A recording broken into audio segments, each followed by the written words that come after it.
to the catch up, the Sean and Dameon show. I am Sean. I am Dameon. Yes, and we have another special guest. Ladies and gentlemen, welcome to the podcast, Mr. Reuben Bernardo. How are you doing today? Woo! Hello, I'm doing great, guys. How are y'all doing? I am Solid. doing, yes, doing fantastic. It's a beautiful day today.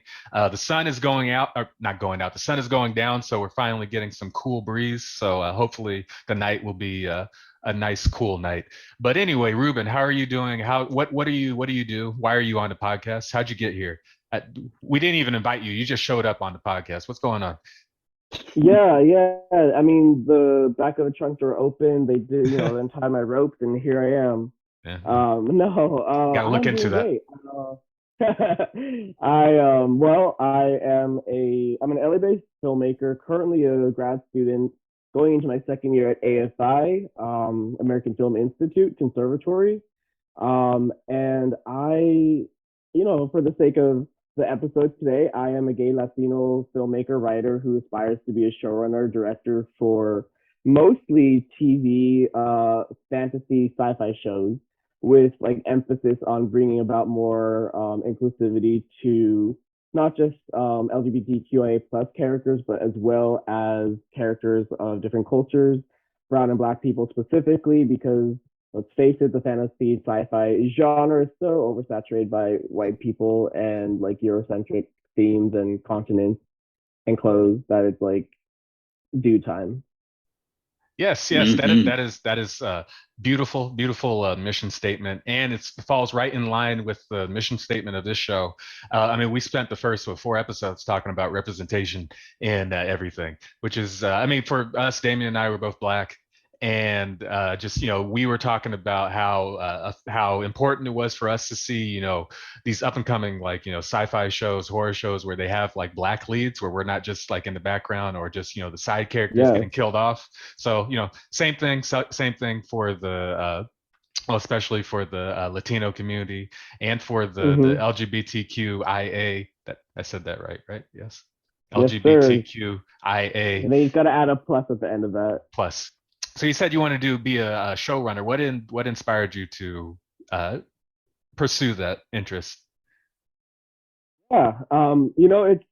It's always funny when you hear people's stories of how they found filmmaking or what inspired them to pursue filmmaking, because nine out of ten times it's not what you think. It's not like going to school to be a doctor and you've been having that dream your whole life.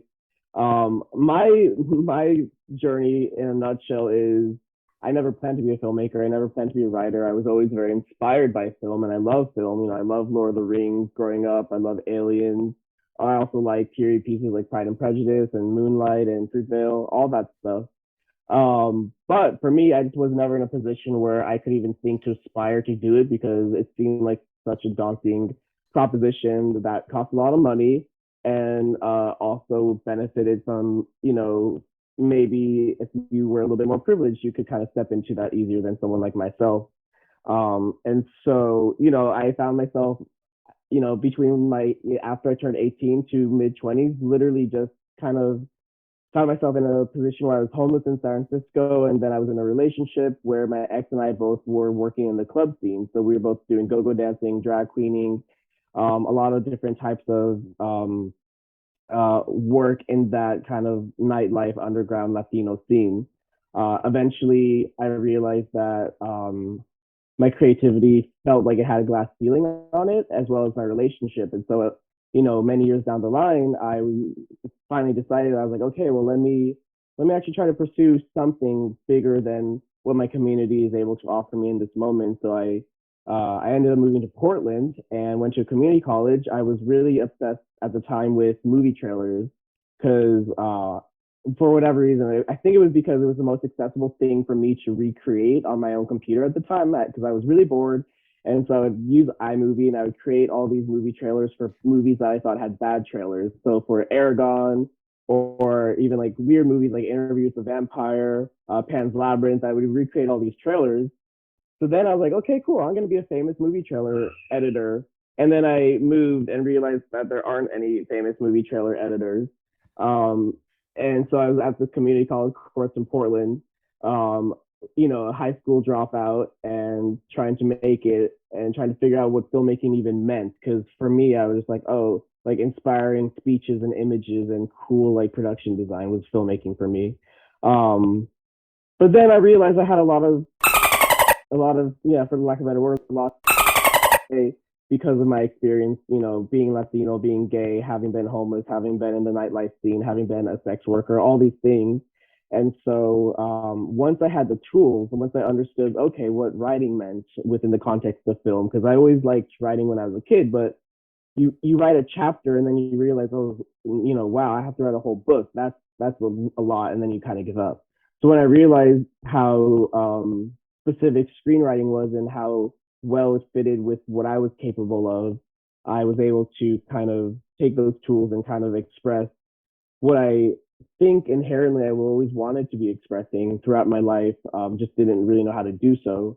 And so it went from movie trailer editing to wanting to be an editor to taking a screenwriting class. And then I was like, okay, great. I think I want to be a writer. And then realizing that I don't want to write for other people. I'd rather write for myself. So then tagging on the label of a director also suited me. So at this point, show running is very appealing to me because show running is specific for TV, and that's the medium I want to work in, only because you have longer format of storytelling. You can go deeper into characters, and especially when you're trying to represent cultures and people of experiences, to have a large platform and a lot of time to do so is important, because then you can really do it in a way that's not just tokenizing those characters. You can actually make it quite human.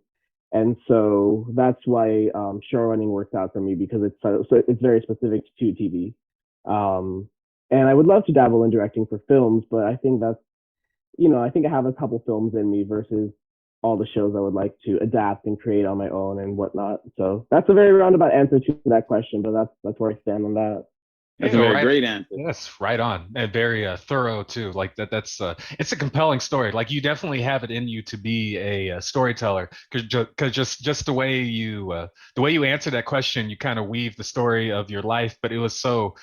It was interesting, like the way it had a beginning, middle, and end. It took us through a journey. It took us to where you are now, and now within the past 5 minutes, I feel like we have like a more well-rounded view of who you are. So I mean, you're already doing great at that. So I appreciate that. Thank you.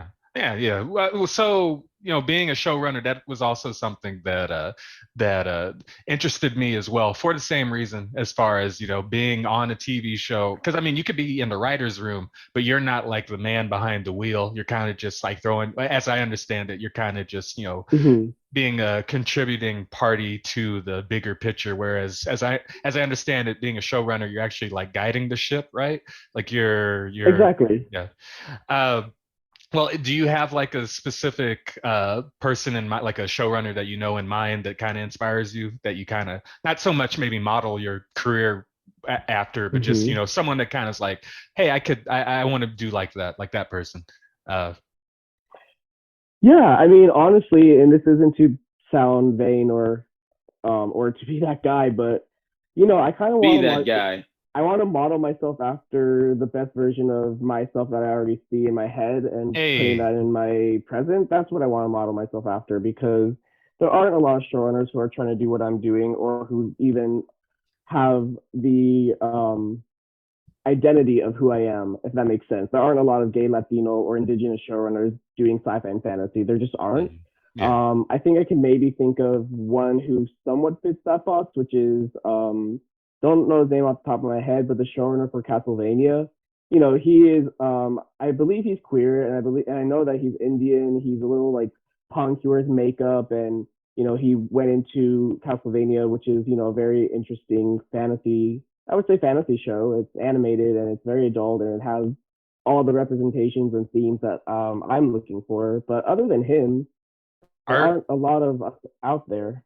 are you talking about Warren Ellis No, it's Ari Shakar, I think is his name. for Uh, Castlevania? yeah, Because Warren because I Ellis is know, the creator of. yeah, Warren Ellis is a creator, and then I think Ari went in ahead and helped adapt it and really expanded on the work, and that's what I mean, for Okay. that show at least. But yeah, no, I mean, honestly, Yeah, I would say at this point I'm just trying to model my career after who I see myself to be in the future.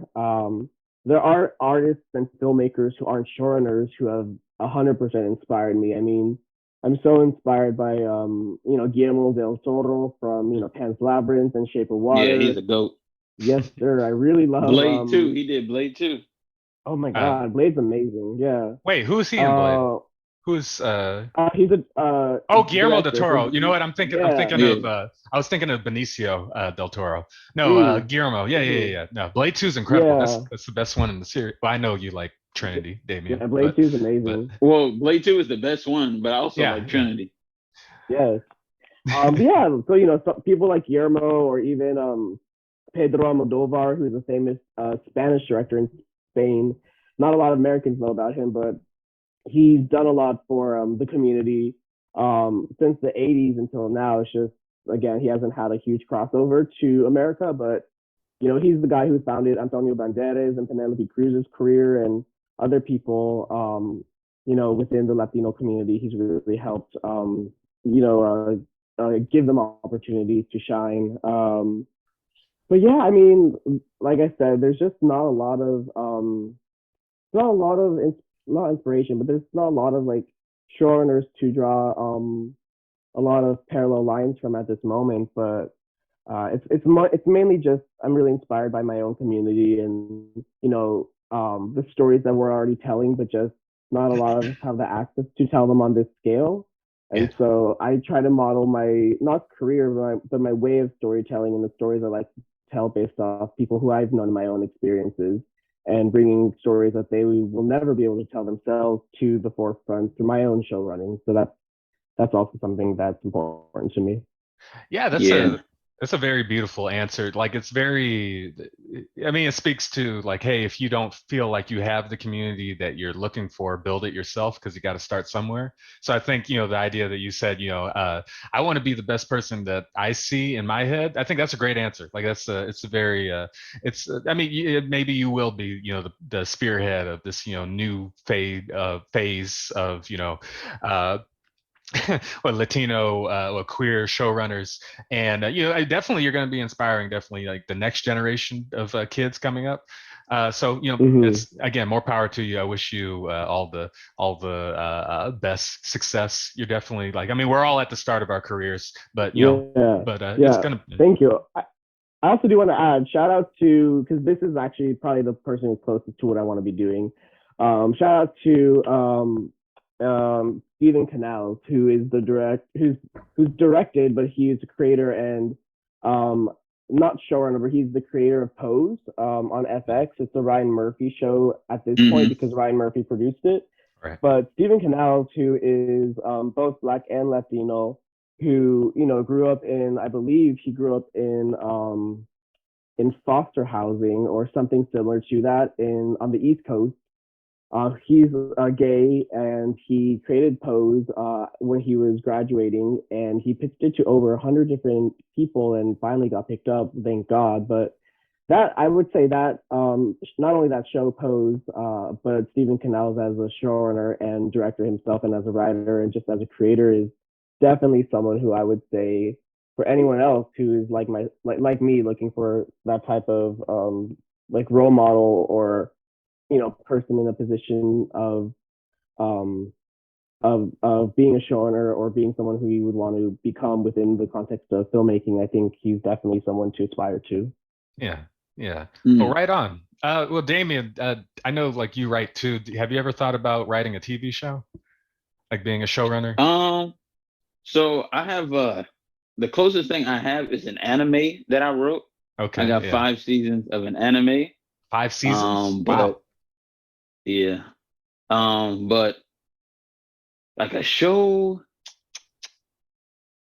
uh, I really like films.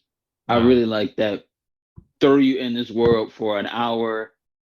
Well, if it's up to me, 2 hours. Throw you in this world for 2 hours and let you think about that world that you just came into. Mm-hmm. That's for me. But I also like watching series. But do I have it? No, I don't think so. mhm. I don't think. And I'm trying to think if if one would pop in my head, if I ever want to adapt a show, or if I had an idea for a show, I don't think so. Film and short film is my bread and butter. Okay. Yeah. Um, when it comes to the writing department, yeah, Yeah. I don't know. It's interesting because now we're getting a lot of TV shows, like a lot of event TV shows, especially the stuff that like Disney's been putting out as far as like the Marvel shows and the Star Wars shows. Those are basically like 8 hours, hmm 6 hour to 8 hour movies split up into like Yeah. episodes. hmm So I'm wondering yeah, what the crossover is as far as like the mindset of how you go about writing each episode. Because it used to be because I'm rewatching Daredevil, which it used to be Netflix's Daredevil, and now they yeah, put it on Disney Plus. And that was kind of like the old approach, whereas each episode there's an overarching plot, but each episode is still like its own episode where it has like a beginning, a middle, and an end. And there's Hmm. some kind of satisfaction you get when by the time the credits roll at the end. Whereas you watch the Disney Marvel shows like uh, Falcon and the Winter Soldier or whatever, uh, Hmm. the episode ends and it feels like you're just waiting for next week. the next Not the, episode, right where there's no like satisfaction really because it's like yeah. like I said, it's like a 6 hour movie. So I don't know. Is that Yeah. anything you kind of like considered, Ruben? Like that kind of mindset that you've ever thought about? Or...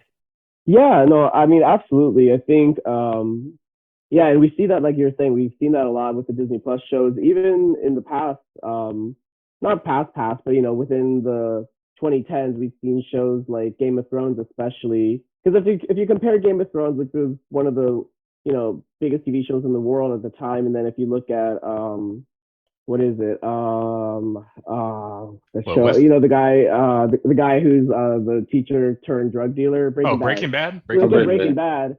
They're both huge shows, but Breaking Bad is more of that old school format that you're talking about, where you have an overarching plot, obviously, that takes the whole season to tell, but each episode is quite contained. Whereas Game of Thrones was, week to week to week, you're kind of left on cliffhanger after cliffhanger after cliffhanger, and it's just this like long drawn out thing. And then Disney's obviously capitalized on that even more because their episodes are 20 minutes. So it's really like, it really feels like they're teasing you with each episode. Yeah. But I have thought of that as well because it's definitely something, if I'm going into the idea of writing a show, it is something to consider because it changes how you approach it. It changes almost everything about it. I think for fantasy specifically, or genre of fantasy sci-fi, you do fall into that overarching, 8 hour movie approach because there's so much world building and there's so much plot, and one thing really does lead to the next, where it's really hard to tell self-contained stories because there's just so much to unravel all the time, and the pacing is always a lot more aggressive. Yeah. Whereas shows that are usually nonfiction that are set in the real world, those shows I think give credence to being a little bit more self-contained. Right. And I've only thought about maybe one show that I could write that's a version of that format. It would actually be an adaptation of a book I read back in middle school called Venomous, because it has more of a high school setting, and so that's more more beneficial for having a self-contained situation. Like even Euphoria, I would say, is more self-contained episode per episode. It has an overarching plot, but it's definitely not leaving you kind of on like a edging situation each episode. So yeah. Hey, real quick, I lied. So there is, when it comes to shows, there is a show that I had in mind. Um, it was, I don't know if it was a video game or was it a friggin', it was a video game or it was an anime. But I remember being in middle school and my homie was like, "Hey, have you seen School Days?" Oh, the And I Spike was, Lee movie. no, no, no. It's like this anime that was in Japan. It was like so intense it got banned in Japan or something like that. And I was like, nah. He was like, you can go look at it on YouTube.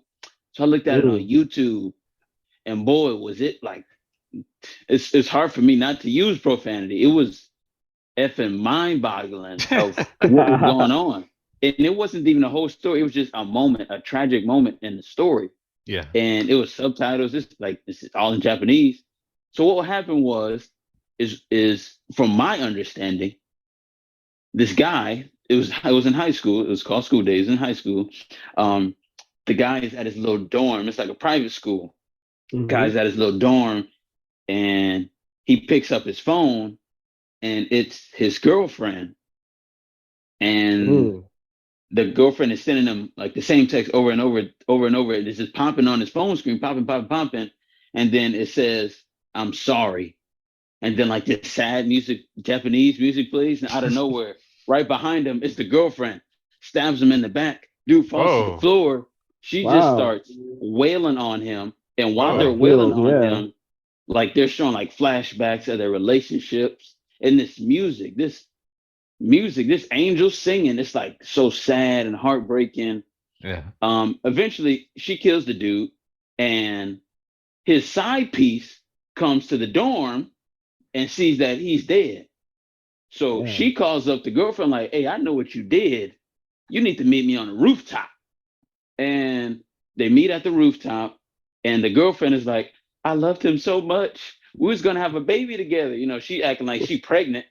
And the side piece is like, "Nah, you a crazy MFB word type of deal." And out of nowhere, the girlfriend pulls out a knife, and the side piece pulls out a knife, but the side piece is too quick and slashes the girlfriend's neck. And like the side piece literally chops open the girl's stomach and was like, "I knew you was lying. I knew you didn't have a baby in there." And it's like her stomach, Wow. like That's it's brutal. wild. And like Yeah. it ends the way it ends, if I'm not mistaken, she's like on like her rich daddy's yacht. Um, and in her arms is man's head. She's Oh, wow. rubbing the head, and she's like, "I miss you," blah blah blah. I had an idea to like adapt that into like 10 episodes of developing like the character, like the crazy side piece, the girlfriend, the boyfriend, and like other characters around the school. So that's Yeah. my spiel. But it That's was definitely Should definitely make that happen. That'd be really, really good.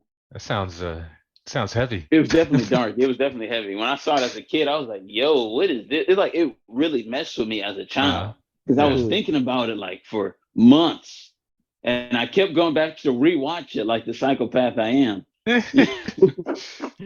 Yes, I think we've all done that for sure.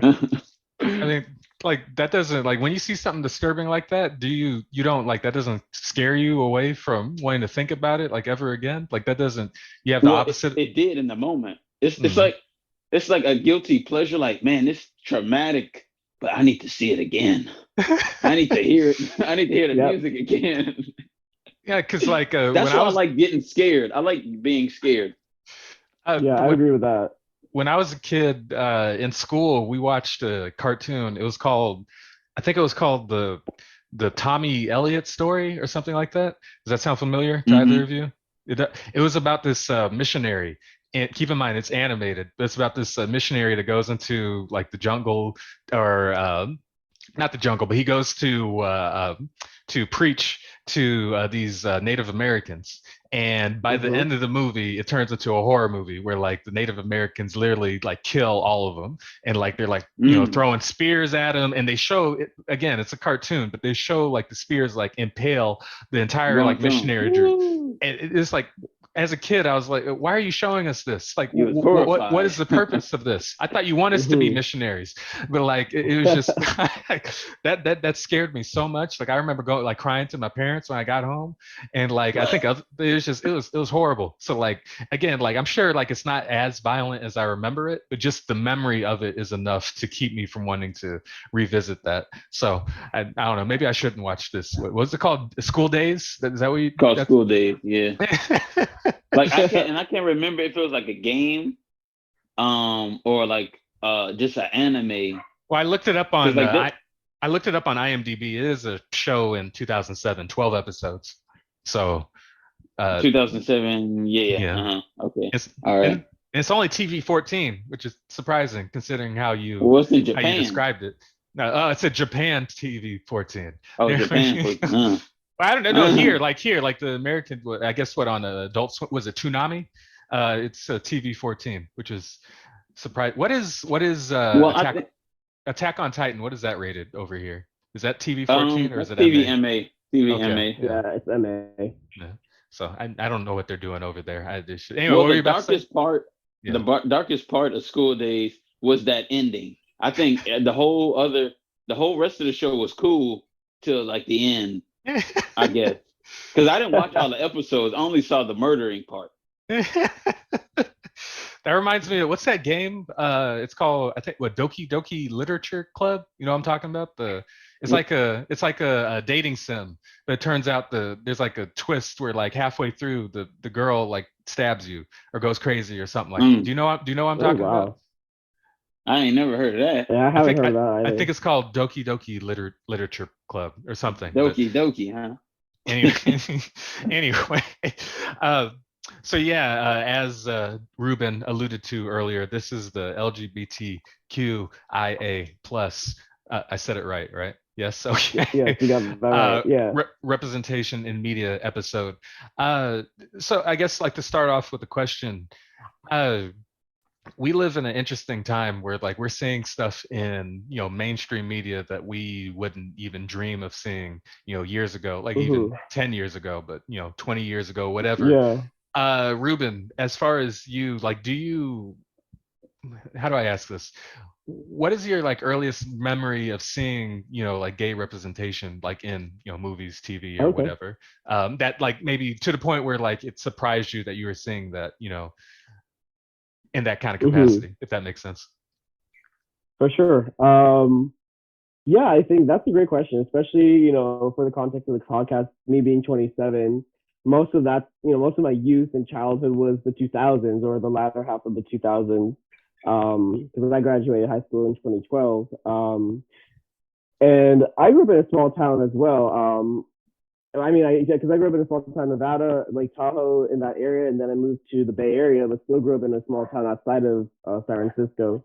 Um, and so I wasn't always exposed to a lot of just pop culture and media in general. Mm. And so for me, it was interesting. I kind of went to the internet a lot of, especially within film and TV. Um, I think, and that's why, when I transitioned into trying to do filmmaking, and for anybody who does independent filmmaking knows, you start off doing short films. And for some people, short films are kind of a hard concept to wrap your head around.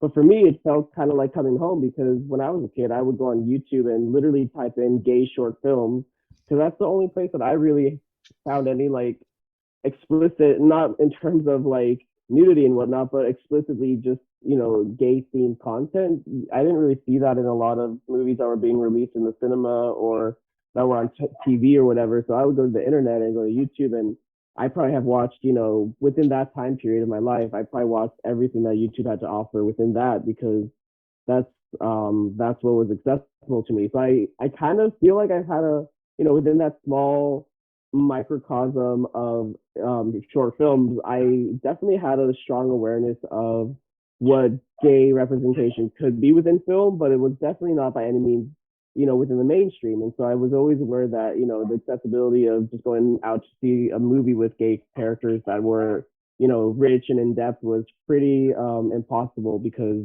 there just wasn't a lot of stuff out there. I do remember, I think it was, what was it? I mean, there's two mainstream things I can think of. Broke, Queer as broke. Folk, which, oh, Okay, can you hear me? yeah. No, I thought you were about to say Brokeback Mountain. Uh, No, yeah, obviously, like Brokeback Mountain's probably the most well known of the 2000s. I would also say within TV, Queer as Folk is a TV show that was really, really big. It came out right as the AIDS pandemic was starting to die down and have a bit more control. Um, but both of those are they're very at the time. They're very they go in depth. They're kind of like I said, they're kind of both layered with a lot of trauma that people in that time were facing. Brokeback Mountain. It was the biggest conversation within that is just the idea of being in the closet versus not being in the closet because that was such a big part of being gay, for a long time, especially, even still in the 2000s. Most people, even in high school, like you never were out of the closet publicly because it just wasn't an option. Whereas now, I've talked to high school people within the Gen Z generations and whatnot, and people are out and proud, and it's really cool.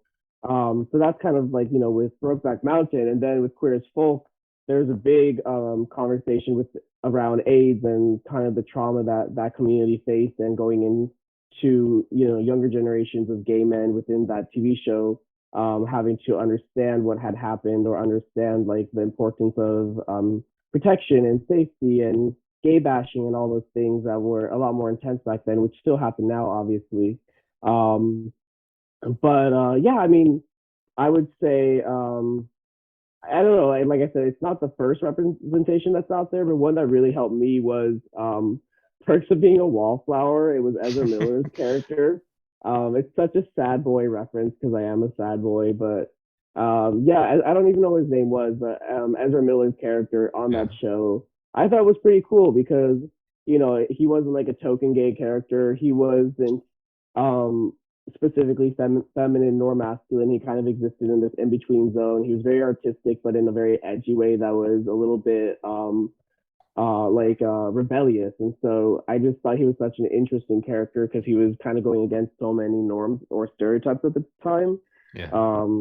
And I think that was probably late 2000s, but still, I remember seeing that movie in my small town theater and being like, okay, I think I can identify with this gay character. Because the other thing about me is, I'm not um no one's cookie cutter, especially myself. I'm not like when you think of like West Hollywood or the Castro, you think of a very specific type of gay person, and I just don't really identify with that. I'm a really big nerd. I like fantasy. I also I like things that are a little bit more masculine, but I also like things that are more feminine. I did drag for so long, so I just have all these layers to myself that I feel like for a long time that version of a gay person wasn't written. So, when we mention things like Brokeback Mountain or other shows like Queer as Folk, or even like yeah, probably some characters in Sex and the City, those are all very tokenized to me, at least from my perspective, because I can't really relate to them because they're not multidimensional. They're just like what you would expect a gay character to look like coming from like a straight, usually white person's perspective. Yeah. Yeah. I'm Well, again, thinking they need to add another letter to LGBTQIA plus. When you said layers, I think they need to add S. I thought of Shrek. You know how he goes, ogres have layers. Yes. Ogres That's have layers. weird. We got layers. I think it's funny you say that because I feel donkey. that same way of like having layers. Like I consider myself a masculine man, but I can also, you know, it's also like some of these words are so interesting. Like what does it mean to be feminine? You Hmm. know, what does it mean to be masculine? You Yeah. Yeah. know, when we say masculine, we think of strong, maybe a beard, hair. Hmm. Um, okay, feminine. Should we say weak? Because I I don't would look at say, femininity yeah, as weak. no. I was just thinking this Um, too. I would say that I feel like masculine, feminine, I think those labels really just speak to emotion. Masculine is a very hard emotion, right? It's very like mm, defiant and protective and aggressive, perhaps. And feminine, I wouldn't say weak. It's more vulnerable and delicate and vulnerable. maybe Yes, that's the soft, better word. Yeah. open. And so I think, I think when people or myself, when I am understanding, because I remember in my early 20s I was trying to be a lot more masculine, a lot more hard, and just a bit of an asshole, honestly. And then I just realized that wasn't me, and I very much exist in between. And I think what that means is I just have to understand that emotionally I'm kind of all over the spectrum of being vulnerable, being hard, or being defiant and aggressive, but then also like sometimes being quite submissive or open, like just in life or with friends and family and whatnot. And so I think that's to me what that more speaks to. Yeah, Mm, I think that it definitely runs parallel to I don't know about you, Damien, but just like the perspective of what does it mean to be black, because Mm, kind of like just the stereotype of like you got to be hard, got to be into hip hop and what Yeah. just I mean if you want to go to the extreme stereotypes with gang banging and like just all the stuff you basically what you see in GTA, um, that like that's like never been me because I like I mean I don't hate hip hop, like I like some hip hop, but like I'm mostly like an alternative rock, new metal, hard heavy metal type of like that's more of my go-tos. I'm not into sports really, like I could care less. Like I know it's cliche to say, but like I watch the Super Bowl for the commercials. um hmm and Hey, like Damien and I were ain't nothing talking wrong with about that.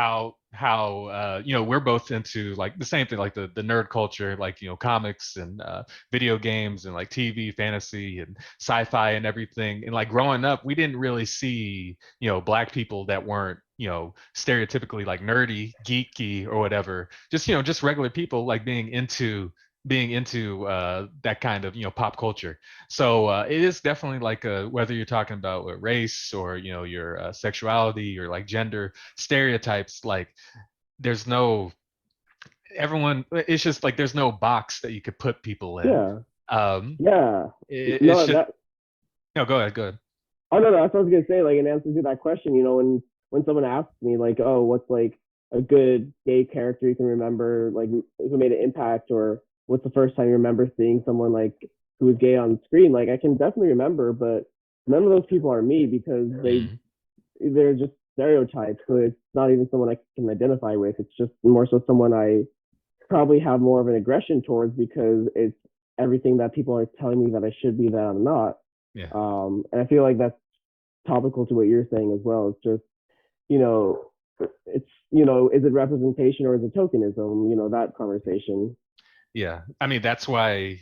Well, I mean that is why representation matters. Like if you're going to be writing these characters, it does help to have someone who represents that kind of community, whether it is like a black person or females, a queer person writing those types of characters. And again, of course, you're going to run into like I mean I'm sure we all write stories with characters that don't represent who we are, but as far as like representation in the sense that you're portraying a certain community, it does help to you know have people that represent it, if that makes sense, like have people that represent those communities, just so there's a sense of what's the term I'm looking for, No, authenticity to it. authenticity.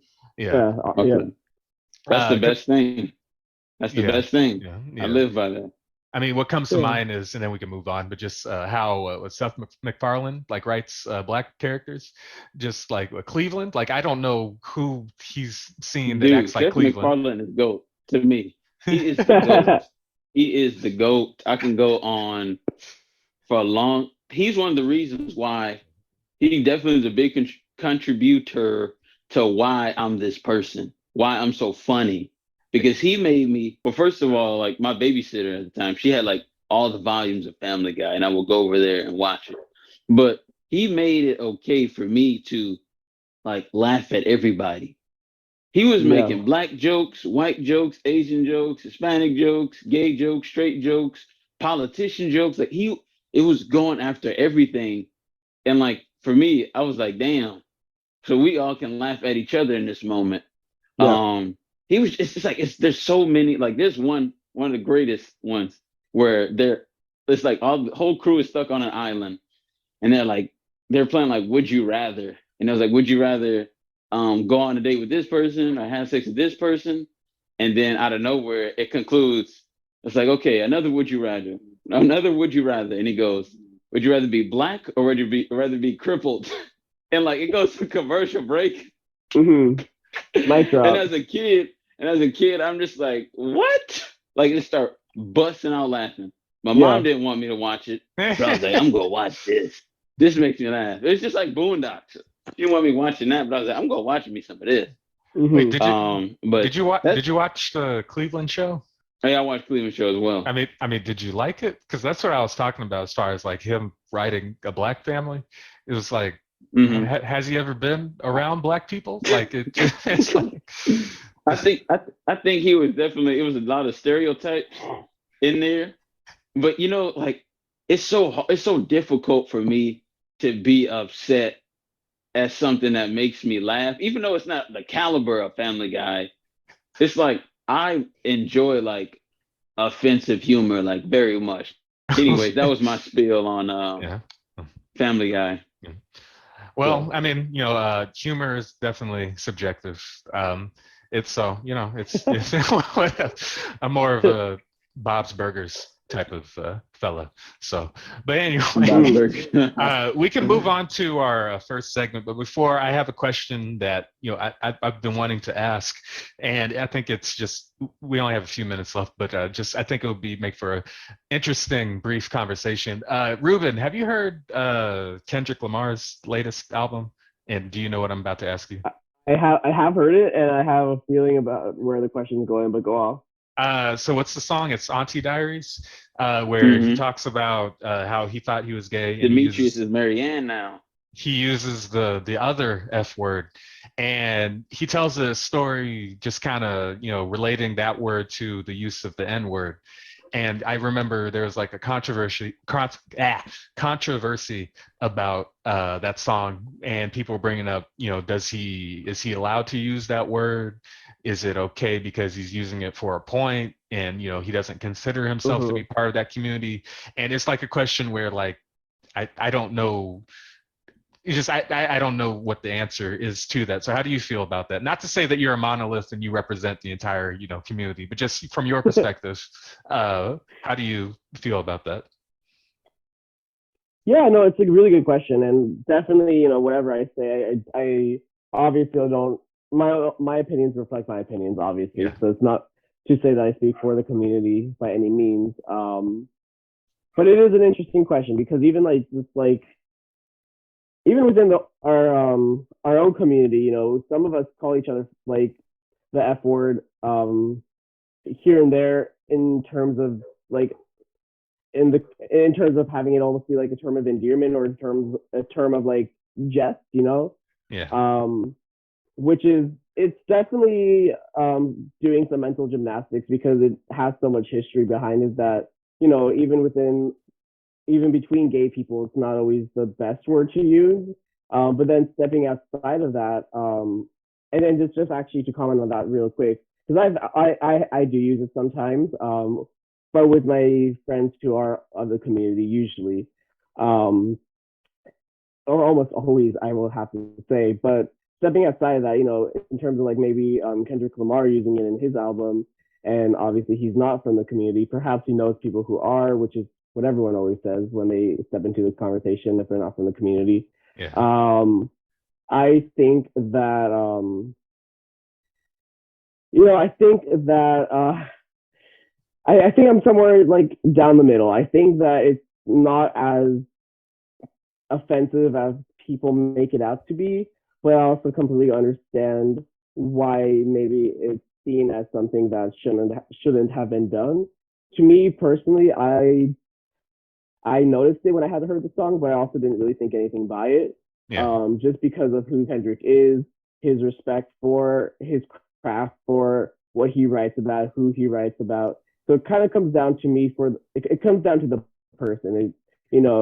If you know a little bit about the person who's saying it, whether those are good things or bad things, you can kind of I think then you can have a more informed opinion on whether or not the usage of such word was used with malintention or was used with complete ignorance or if there is actual thought behind the word. Because if there is, then maybe it is valid or maybe it isn't as crude as some people would say it is. So it really comes down to me to the person who's saying it. But I do believe that in some scenarios it's okay to use that word if you're not in the community. But maybe that isn't the opinion of other gay people who I know or who might be listening. But to me, that's just where I stand. I am someone kind of like what we were talking about earlier in terms of comedy. I don't take things as seriously as other people. I think it is okay to laugh at yourself. It is okay to bridge gaps where there is tension because maybe if those bridges are massaged, then conversations able to be had that previous to that is stifled, right? Mhm. which is why some people reclaim words, which is why, what was formerly once the gay community is now the queer community, because people are reclaiming the word queer. And now Yeah. not only do gay people say queer community, but now you have people like like yourselves, saying the queer community. And that's not as intense as a word as the F word within the gay community, but it is a word like the F word that used to be a lot more derogatory and filled with a lot more trauma. Yeah. But that has been bridged, obviously.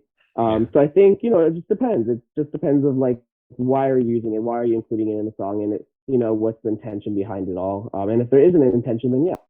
Yeah. Hey, I just mean, to be clear for the audience, Auntie Diaries is about Kendrick Lamar experience with his auntie, who is now a transgender man. mhm. Exactly. Yeah. Yeah. Yeah. It is. Well, first up, that is a very great, very nuanced answer. So thank you. Uh, just that song, like it's when I say like I'm not a huge fan of hip hop, like Kendrick is definitely like an exception to the rule because like he's one of the few, at least for me. Well, I mean, I'm not paying much attention to the industry uh, as I guess I used to, I suppose. But as far as like mainstream hip hop, like he's definitely one that's still continuing to try to evolve the genre and everything. Like he's not just. Wait, hold on. Is there a dog or something? I kept hearing. Like, am I It's my crazy? Or apartment. No, it's my okay, apartment. It's my neighbor. yeah. No, it's fine. It's fine. Yeah, It's she goes fine. hard with her dog. I just want to make sure I wasn't going crazy because I kept hearing like a ruff, ruff, and no one was reacting Yeah. to it. So it's like, No. um, no, Kendrick, he's very like he's one of the few like hip hop artists like I'll actually listen to his entire album when he comes up with something new. And that song, just like the way it ends, and just it was very thought provoking, where he basically says like, "Hey, you could use the F word as soon as you let me use the N word." And I was like, "Wow, like that." I see I see the intention behind it. I mean, obviously we can't speak for him, but like it does seem like he was using it, he had a point behind it. So, you know, I mean, everything. A lot of what you said is very similar to the use of the N word, as far as like the black community taking our using that word more as a term of endearment. Because of the hatred that used to be coupled with that word. Well, I mean, since we're here, Dameon, how do you feel about like non-black people using the N word? Well, I can go on, bro. Like, first of all, The like abridged if version. I like being honest with myself Yeah, and the people around me. So that's yeah, what I do my best on doing. yeah. Um, it's a whole lot of hypocrisy, bro. It's a whole Mhm. lot of hypocrisy, even within myself. Yeah, You know, like I say it. I say it, but I told myself long time ago, I said, yo, if you go use this word, because as a man who, I'm respectfully but disrespectfully African American, bruh. You know what I mean? well, I'm very prideful on my the African American, because I felt like all my life I was lied to by the schools. Like I didn't really get educated on the African American in this country till I got to yeah, college. And I'm like, bro, where was this in the schools? So anyways, I That's told facts, myself, especially for our generation. yeah, yeah, especially I'm gonna keep it on point. But I told myself, you're gonna use it, you have to use it with love. That's why I like Kendrick so much, because he has a song where he has a poem where Oprah asked him, like, why are you rappers saying the N-word? And he goes back to, I think, like, so Negus, meaning it's pronounced negus, which means an Ethiopian or Ethiopian king, if I'm not mistaken. And I said, yo, if you're gonna say it, you gotta say it with respect.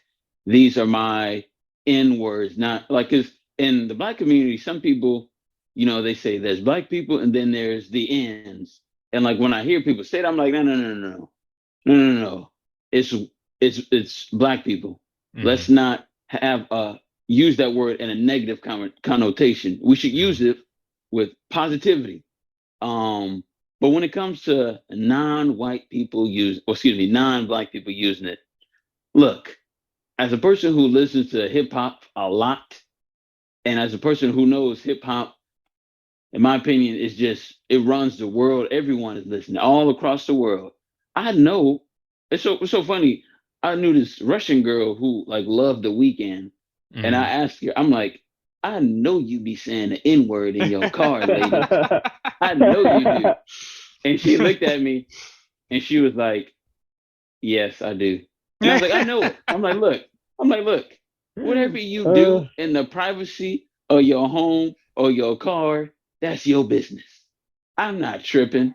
Just out of respect for me, just don't use it around me. Yeah. And like that yeah, was because that. that's Like, intention. Yeah. yeah, intention is it's always about intention, like intention with the words. So I feel like, I don't want to speak for everybody, but for me, I can only speak for myself. I use it. And like if you listening to a song in your car, that's your business. But yeah, I prefer you not to use like I'm not the police. Like I'm not gonna tell you what to say. Like if a white dude says, "What's up, my N-word?" I'm like, bro, chill out. What are you doing? Yeah. You know, um, like you could say whatever you want, but just know people are gonna react however they want. Yeah. You know. Yeah. I Freedom mean, of that's speech is not the freedom from consequences. yeah. I mean, that's a good point because I feel like also you have to think about who your audience is, or is there an audience, like what you're saying? Because if Kendrick writes the F word in his song, that song is going to be available to the public. People, because it's a song in general, especially a song by Kendrick, they're going to analyze those lyrics. They're going to every single thing is going to be scrutinized and looked at. And so if you put something in there like that, then you know that that's going to be part of it. If you're saying something like that in your car, no one's synthesizing it except for yourself. And so it's like understanding like who's your audience, who's going to be digesting this, and is it going to be something that is a one-off, or is it going to exist within the lexicon of time and be available to, write, like analyze and think about and whatever, it's just like we said, intention and then the audience. Yeah, no, I would largely agree. I mean, for me, just like I kind of keep it simple. Like, if you're black, you can say it. Like, I mean, give us something. Like, it's hard enough being. So let us have this. So I mean, I don't have a problem with obviously, black people using the N word. But like you said, Dameon, like if you're not, and I can't control what you do, behind closed doors or whatever, but I don't want to hear it. Like, don't use the word around me, because like I'm going to say something and it's just going to make it awkward for everybody. So just, don't say it. And it's just that simple, because like the people, I've seen people complain saying like, well, if they don't want us to say it, then why put it in the words, or why put it in the lyrics? And it's like, it's just one word. You don't I mean, people say that's my regular voice, but no. But it's like, it's just one word. Like, you don't have to say it. It's like the least thing. It's the least effort thing you could do to make someone feel comfortable. And I get, when we were in high school, like everyone was immature and everything, and people were saying things because they were edgy, and being trying to be grown or whatnot. But once you get to a certain age, I could tell you, man, like whew, I remember going on a field trip to, of all places, the Museum of Tolerance, and we were driving back, and we were in one of the parents' cars. It was, I told Dameon on an earlier episode, like I was the only black guy in my class. So, van full of white people. And they were playing the hip hop. It was like, that meme of the white family, and they're all looking back. It's like the POV of the black kid in the back of the car, and they're all looking at you saying like, "Hey, this is for you, Tyrone." And they're playing. That's a dude, few memes like that. It was. That was the most uncomfortable experience I've ever been, because it was hip hop, and they knew every single lyric to every single song. Like, they would absolutely let you know who were in Paris if you know what I'm talking about. But I mean, like, it's high school, people are immature. We all grow as people and whatnot. When I got to college, that's when I noticed some people were cognizant enough to self-censor when it came to stuff like that, when it came to like repeating lyrics and whatnot, which I really appreciated. And then there are some people who didn't, and like I would have to tell them like, don't use that word around me. Like you probably Mm-hmm. obviously you're comfortable enough to say it, so like you say it, whenever. But when you're around me, just don't, because we don't have to be friends, like just I don't want to hear it. Yeah. So and I do one thing I do regret is I do wish I had the mind and the confidence to call people out on it back in the day, back in like high school, when people were making me uncomfortable, because like there's no reason Yeah. to make anyone, but live and learn. But yeah, like I do definitely appreciate, that's the easy way to endear yourself to me, is just briefly, because you mentioned the Boondocks. I was working in a lab, and my this guy that was in my lab, he was biracial. He wasn't black. He was Mexican and Indian, and we were talking about the Boondocks. And like every line, every other word in the Boondocks is the N word. But he was quoting what Colonel Stinkmeaner, Thank and me. he was quoting it, but without prompting or anything, he was censoring himself. He was just, and the line is still funny, and like I get what, but like I didn't say it to him, but like that meant a lot to me. Is just like, hey, you Yeah. were cognizant enough to you know who was around, and like you didn't. I don't know if he says that word when he gets home or whatnot, but at least he had the situational awareness to censor himself in that instance, which it just the small things, right, Yeah. that meant the world. So, but yeah. So this is great so far. It has been an hour, so we should probably dive into the first segment. Yeah. But I mean that's kind of the sense. That's kind of the signal of a good a good guest, a good conversation. If we were able to go so Yeah. in depth in the first little Yeah. intro. So No, but it's true. anyway, I was go gonna ahead. say, like, the only thing I want to add on to that is like, and this is like just a very like specific to Latino culture, but it's topical, not in terms of like the exact history behind, well, in my case, language, like the N word, but it's very similar to the discussion of like, should people who aren't Latino as adults be like throwing in Spanglish in their vocabulary, or like if you have a friend who's Spanish, like, do you have to say por favor like every single time you speak to somebody? You know what I mean? It's like the Yeah. usage of Spanish within everyday language by people who don't know the language or who might have just taken one Spanish course, but because they have a friend or because they think it just makes them sound cool, they'll like incorporate into their speech. Some people in Mm-hmm. the community don't really have an issue. I do, just because in this country there's such a, especially for people who are immigrants, there's such a focus on not being, assimilated and not being educated, or almost seen as being like lesser than in terms of your intellect. And so, to kind of like use the Spanish language to make yourself sound cool whilst also degrading people because they only do speak Spanish and can't speak English, it just is so backwards to me. And so it just, Mm-hmm. that's what it made me think of when you all were talking about that too. Is just like my feelings of when people adopt Spanish into their everyday like language, but aren't really doing it with any type of intention other than just making themselves sound interesting. Mm. Mm-hmm. But that's all I got on that. Yeah. Well, I mean that's why like I love I mean that's why like I want to bring onto this show, just the different perspectives and everything culturally, like we said, with gender, with sexuality, but also culturally we bring our unique experiences, our unique visions, and kind of our unique perspectives to this, not just in media and whatnot, but just society and what. It's always interesting to hear that from other people, and it helps to not stay in our bubble, and to expand our mind, because if you're just limited to the people that you limit yourself to, you're kind of you're breeding ignorance because you don't know what else is out there. So Yep. but yeah, guys, let's officially move on to our first segment, a whole hour into Davies the out there falling asleep. No. Pioneers. um, That's what we are. all right, let's move on to movies. All right. Call me by your name. Tell me you love me in private. Call me by your name. I don't care. All right, welcome back. So yes, we are going to talk about movies in this first segment, the movie segment. So I swear, every time I look into Damien's square, like he's like swatting his like flies or like dancing or whatever. It's just like, what?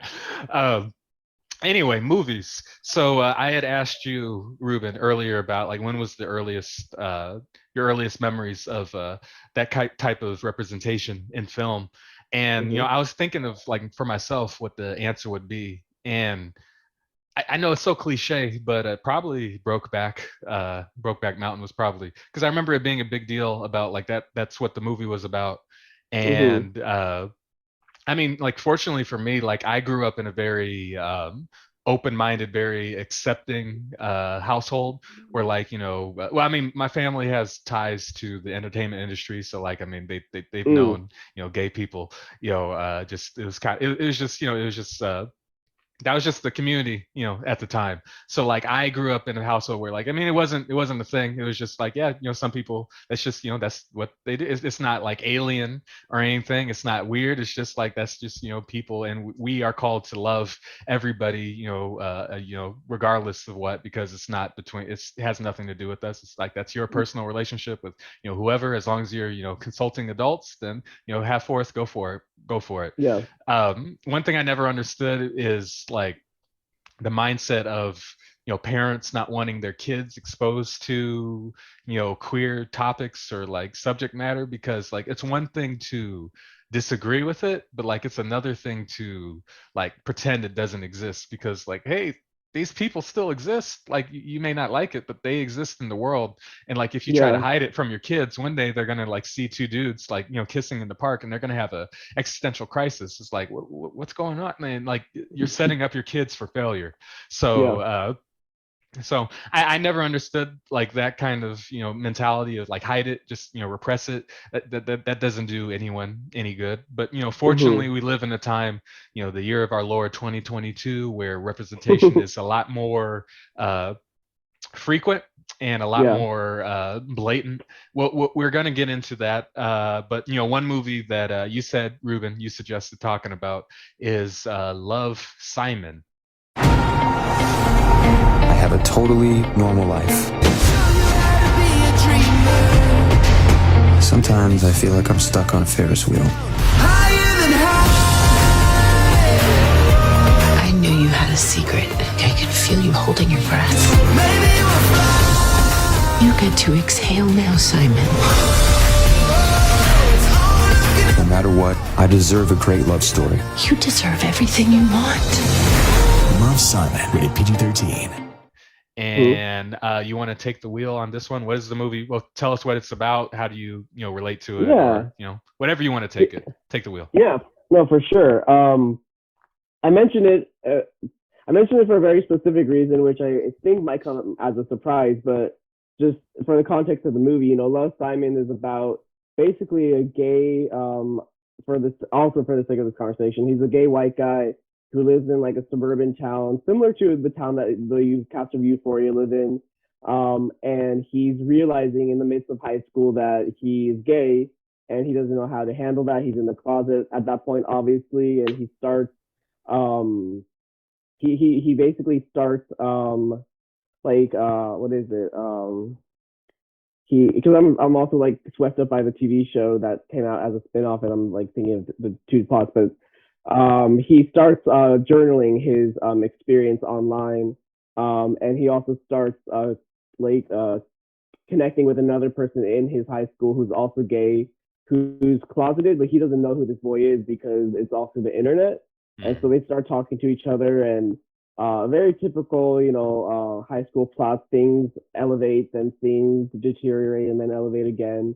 He has a group of friends who, at one point, he loses because he ends up lying to them because of who he knows who he believes to be, and who he or what he thinks that they are going to do as a reaction to that.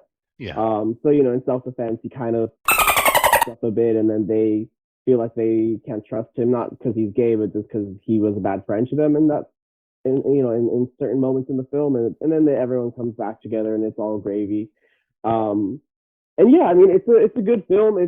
I feel like it's a film that speaks to a lot of people. The reason I brought it up is because I actually think that it's a film that represents where people are, like, it's a film that represents how people are portraying gay characters or gay main characters in film these days, for better and for worse. Because I think Love, Simon is a great film because it like the positives of that film is that it's a it's a quote unquote more relatable character. He's not someone who's dealing with intense trauma, meaning he hasn't been assaulted or molested or raped or any of those things. He's just a high school boy dealing with this. And the biggest traumas in his life are the, social, like the social political stuff happening in his high school or in his household. One parent is a little bit more accepting than the other, all these things. And so it's trying to bring gay representation to the, like, to a 4 quadrant audience, meaning almost everybody. And having a character that's relatable but not too specific. And so when you do something like that, it's, like I said, it's for better and for worse. For me, I think, it's kind of what we talked about earlier. It's a character that, for me, I don't think is as relatable as he could be, because Simon, his parents, one's a doctor, one's a psychiatrist. He lives in a pretty upper class neighborhood. His friends, who are a group of diverse friends, they don't have a lot of diversity within their, for example, their living situations. And everyone is kind of well off. Everyone is upper class. Everyone has big houses and parents who love them. And even when Simon doesn't think his parents are going to accept him, they do accept him. So there isn't a lot going on with Simon in regards to adversity that isn't just within his own psyche. Like he has it pretty easy is what I'm trying to say. Everything that he has to deal with is his own demons. They're not like stuff happening around him. And again, this is the largest conversation why I bring up this film, is because there's a conversation right now happening within queer representation, which is, should films about gay people or gay themed films or films with gay main characters, do they always have to be so traumatic? Do they always have to be so sad? And do they have to be riddled with all these negative emotions and experiences and whatnot? Because that was happening, I think, at some point, towards the latter half of the 2000s. But and so, in response to that, you have films like Love, Simon, which are more positive reflections of life, things, situations that are a little bit more easier to manage if you can have the courage to do so, basically. But where that falters is you start to have everything be so hallmark and be so easy and so cliche and so idealized, where it starts to erase experiences that of gay youth and gay people that are still happening today, that now they can't really see themselves in these characters because they're too perfect, like my, I can't see myself in that character because I don't identify in any capacity to Simon as a white man, or Simon as this person with these great parents, or his living situation, or he goes to a great high school and lives in a great town, all these things. So, you have movies like, for example, Moonlight back in the day, in the early 2010s, that I feel like, is a movie that has a lot of trauma and a lot of anxiety and, heavy emotions within those characters and within that film.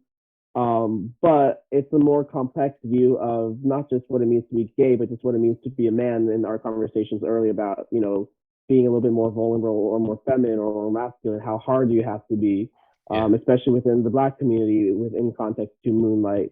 That to me, I think, is a better representation of a complex gay story, versus Love, Simon. And that's why I bring that up, because, you even see shows right now. Heartstopper is a show, of recent times, which is kind of off the heels of Love, Simon.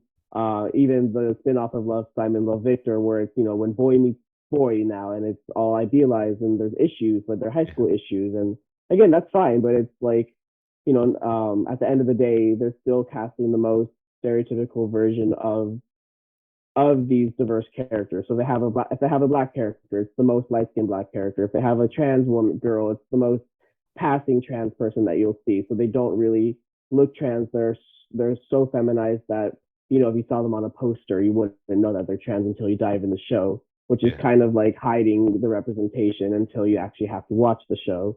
Yeah. And so, you know, Love, Simon, for me, the reason I wanted to talk about it is just it's such an interesting movie to talk about in regards to like the shift in how people are choosing to view queer themes in film, because it's a very strong choice and it's a choice that has a lot of positive impact. But I also just think it erases a lot of experiences and Mhm. doesn't include everybody who isn't like, you know, a white gay person. um, so that's my opinion on Love, Simon. I think, you know, there's movies we mentioned Pedro Almodovar earlier. Um, those are some of the best gay movies you'll ever see. Mhm. One just to throw it out there is Bad Education. Is amazing, and I would recommend for anyone to see that because it's just so nuanced and so relatable at the same time. You know, someone once told me when it comes to writing is to write a character that is relatable and accessible. It doesn't have to be a character who's basic. They don't have to be, you know, cookie Mhm. cutter. The more Yeah. nuanced a character is, the more relatable they're going to become. Yeah. And so I think that's my perspective when it comes to representation of, you know, the LGBTQ community in film is the more nuanced and the more specific and layered they can be, like in movies from Pedro or Moonlight or other films that follow in those footsteps, the more accessible they are to the wider population, not just the, you know, cookie cutter mainstream audience. Yeah, that's very interesting take on it. See, that's why I'm glad you're here, because like I just that specific perspective on it, like I wouldn't have even considered thinking about Love, Simon in that way. Even though like I haven't seen Love, Simon, but I had no idea that there was this entire uh, other context to it that I hadn't even considered. I Mm-hmm. had seen Moonlight. What you doing in here, little man? Come on now. Can't do no worse out here. You live with your mama? I hate her. Well, so you gonna raise my son now? You gonna raise him?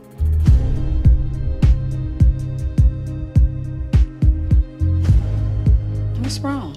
I'm good. I done seen good, and you ain't it. You ain't gotta love me, but you gonna know that I love you. Moonlight, rated R, now playing in select theaters.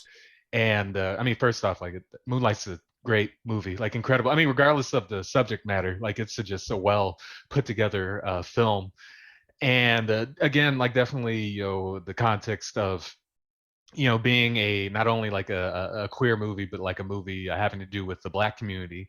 The interesting thing about Moonlight, I remember like I had seen it when it came out, and I remember when I was in college, my for my thesis, senior thesis. My mentor was a film instructor or a film professor, and so I had to be a guest lecturer in one of his classes. And in Mm. that class, they had just watched Moonlight, and I remember the kids saying that they were disappointed that the movie did not end with like a love scene between Trevante Rhodes and I don't remember what the other the actor's name is, but basically like Them kids want to get busy. well, like, he in the movie he kind of he becomes reacquainted with his like his childhood like lover or whatever you want to call it, Mhm. and they get together, but it's not like I mean they don't hook up at the end of the movie. It's kind of like a mutual embracing each other because of the situation that they're in. And I just Mm-hmm. remember the kids in that class, they were saying like, oh yeah, but we wanted to see why don't you, like it's unsatisfying because they're not following through with what you would expect in like a Hollywood movie. And I remember when I was Mm-hmm. giving my lecture, I was like, but that wasn't the point of the movie. That's not what they're trying to It's not the say. point of the And movie. it's not, Mhm. the ending of Moonlight is so sad because like of the situation that they're in, and that's what the point is. It's not like there's no easy uh it's not an easy ending as far as like the Hollywood, like, hey, then they live happily forever after. It's more nuanced than that. Mm-hmm. So is that how what Love, Simon is, where it's kind of like you get the happy ending as far as like the two kids like end Very up. much so. Uh, Yeah, you know, it literally ends with them kissing on a Ferris wheel at a, mm, you know, at a town fair. with all the lights behind them and their friends cheering them on, at the bottom of the Ferris wheel. And Yeah. even the people who probably didn't like Simon throughout the movie, now they like him. It's the most idealized version of a gay story, which, like I said, it's legitimate because you do want positive reflections and storylines to be shown. But if one calls that the best we have to offer for gay stories, then I would probably be the one to say that that's not true and it shouldn't be true because it's very Hallmark, and I don't think that's reflective of actual life. Yeah. Dameon, you saw Moonlight, right? Yes. Did you have anything about Moonlight? So like when it comes to luckily for me, I didn't see it when it came out. Like I just saw Moonlight 2 years ago or a year ago. Oh, it was fresh, yeah. So and the actor Ashton Sanders, I went to elementary school with him, man. Oh wow. Oh, I was wow. and I Small hit him world. up on Instagram. I'm like, bro, I saw the movie he was in, an Oscar. So it was like very, very much inspiring, just to see someone who I spent fourth and fifth grade with, Yeah. be on a movie doing the same thing that I was doing. Like for me, I come from I didn't really get exposed to someone who's gay till I got to, what was that? Eighth grade. Uh-huh. Mhm. I think it was eighth grade. And I'm sure but there's a lot of homophobia, yo. Oh yeah. And Yeah. it's like that behavior is learned. Even myself as a kid, you don't know. You say stupid. Excuse me, I was about to curse again. You say stupid stuff, and it's like I learned I think when I got to started high school, there was let me see, it was at least from um the people I was around, it was about maybe a handful or less than a handful of gay people in my high school. Yeah. But it's not until I got to college where I started getting exposed and I started to ask questions, blah, blah, blah, blah, blah, this. So, I felt like from my life, I didn't really get exposed to new things till I got to college. Mhm. Yeah. So back to the movie, I thought it was very interesting, man. There's a lot of moments where I could relate to as a child. There was a moment where they were comparing ding dongs.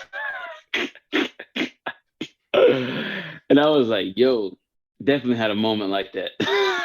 Definitely had a moment like that with the bros. Wait, But really? 100%. That actually happened? I thought that was just a thing in movies. I didn't know kids actually did that but 100%. like you Um, It does happen 100%. I 100%. Listen, Boy Scouts, whatever it's gonna be. what? Yeah. I mean, to be fair, I went to a very conservative high school, so I mean, if Mhm. that were to happen, they would we would never hear from those kids again. They would take them out back, and so The priest would have took him out back and let me see. But Moonlight, I thought it was great though because it was exposing me to a love story between two young boys that I haven't, ever seen before. Yeah. For me at least, it's always been, the man, the woman. I ain't never Yeah. really seen no two men on screen who love each other. Mhm. Yeah. Or have feelings, towards each other. So when I saw it, I was like, this is interesting. And I like seeing things that I never seen before on, film. And, it's like beating a dead horse.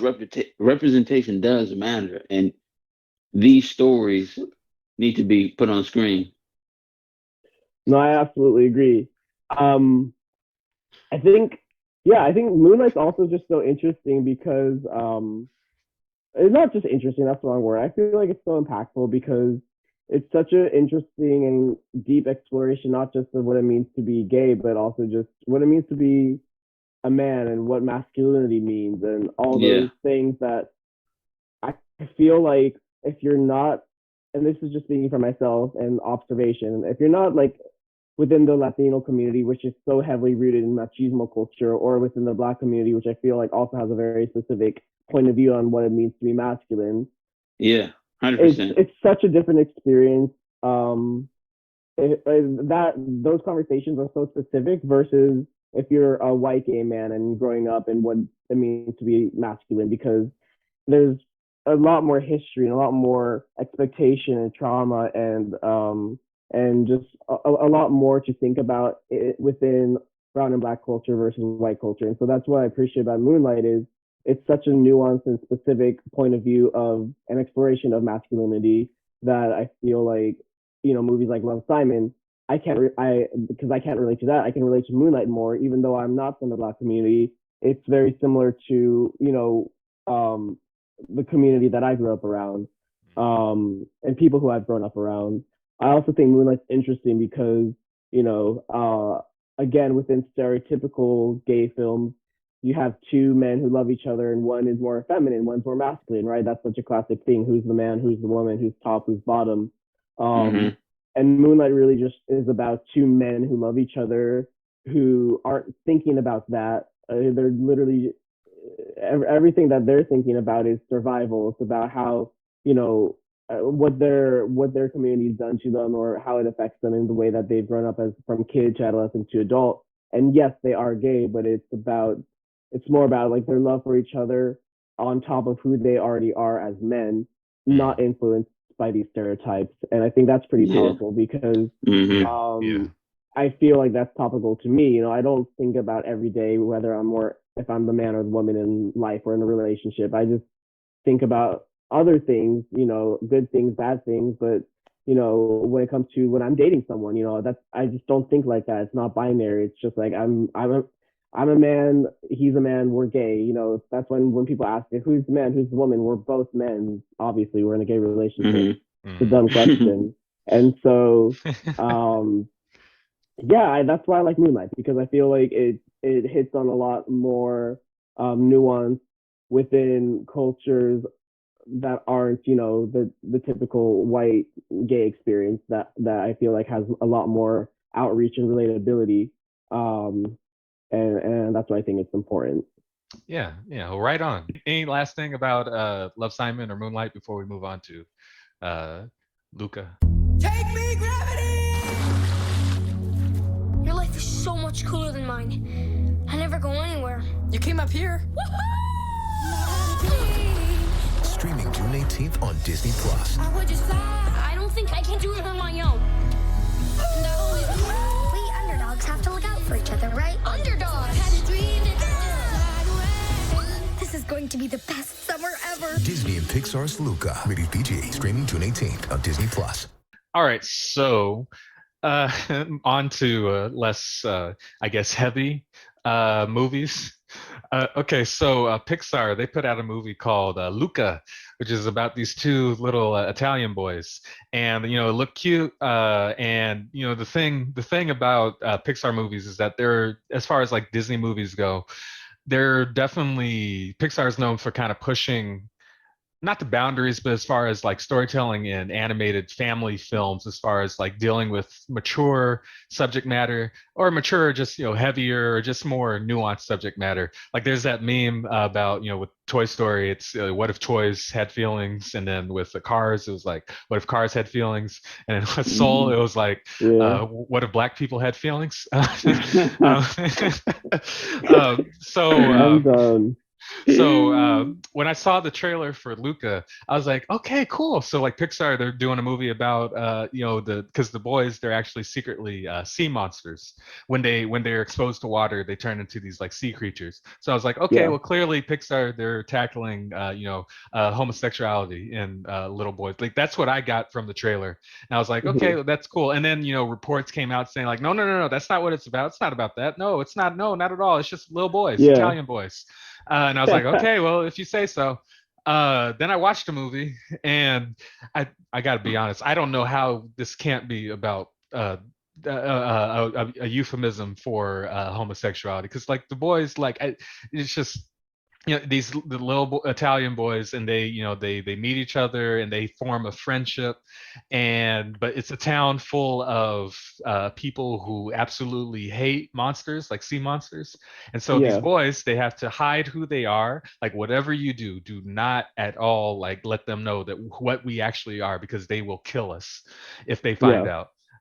And then the boys, they have like their little friendship developing, and then they meet a girl, and The little Luca, tomboy girlfriend. yeah, Luca, starts hanging out with the girl, and then the other, was it Yeah. Alberto, the other boy, he starts getting jealous, and so it's Yep. like, you guys sure it's not a so Mhm. so I mean, but okay, Yeah. so just from your reaction, that I'm not the only one who saw that in the movie, right? Like, Ruben, No, did you no, pick not up at on that, all. or like Yeah, that? no, I picked up on that too. I definitely, and it's funny because when I first saw the trailer, I thought the same thing, and I'm not sure, I'm not sure if it's just because the last foray into the Italian, like into Italian movie of two boys having a friendship was, I guess, Call Me by Your Call Me Name, by and Your Name, yeah. yeah, and I feel like Luca visually was giving animated Call Me by Your Name vibes, and people were, and myself included, were just like, oh, like it's like Pixar,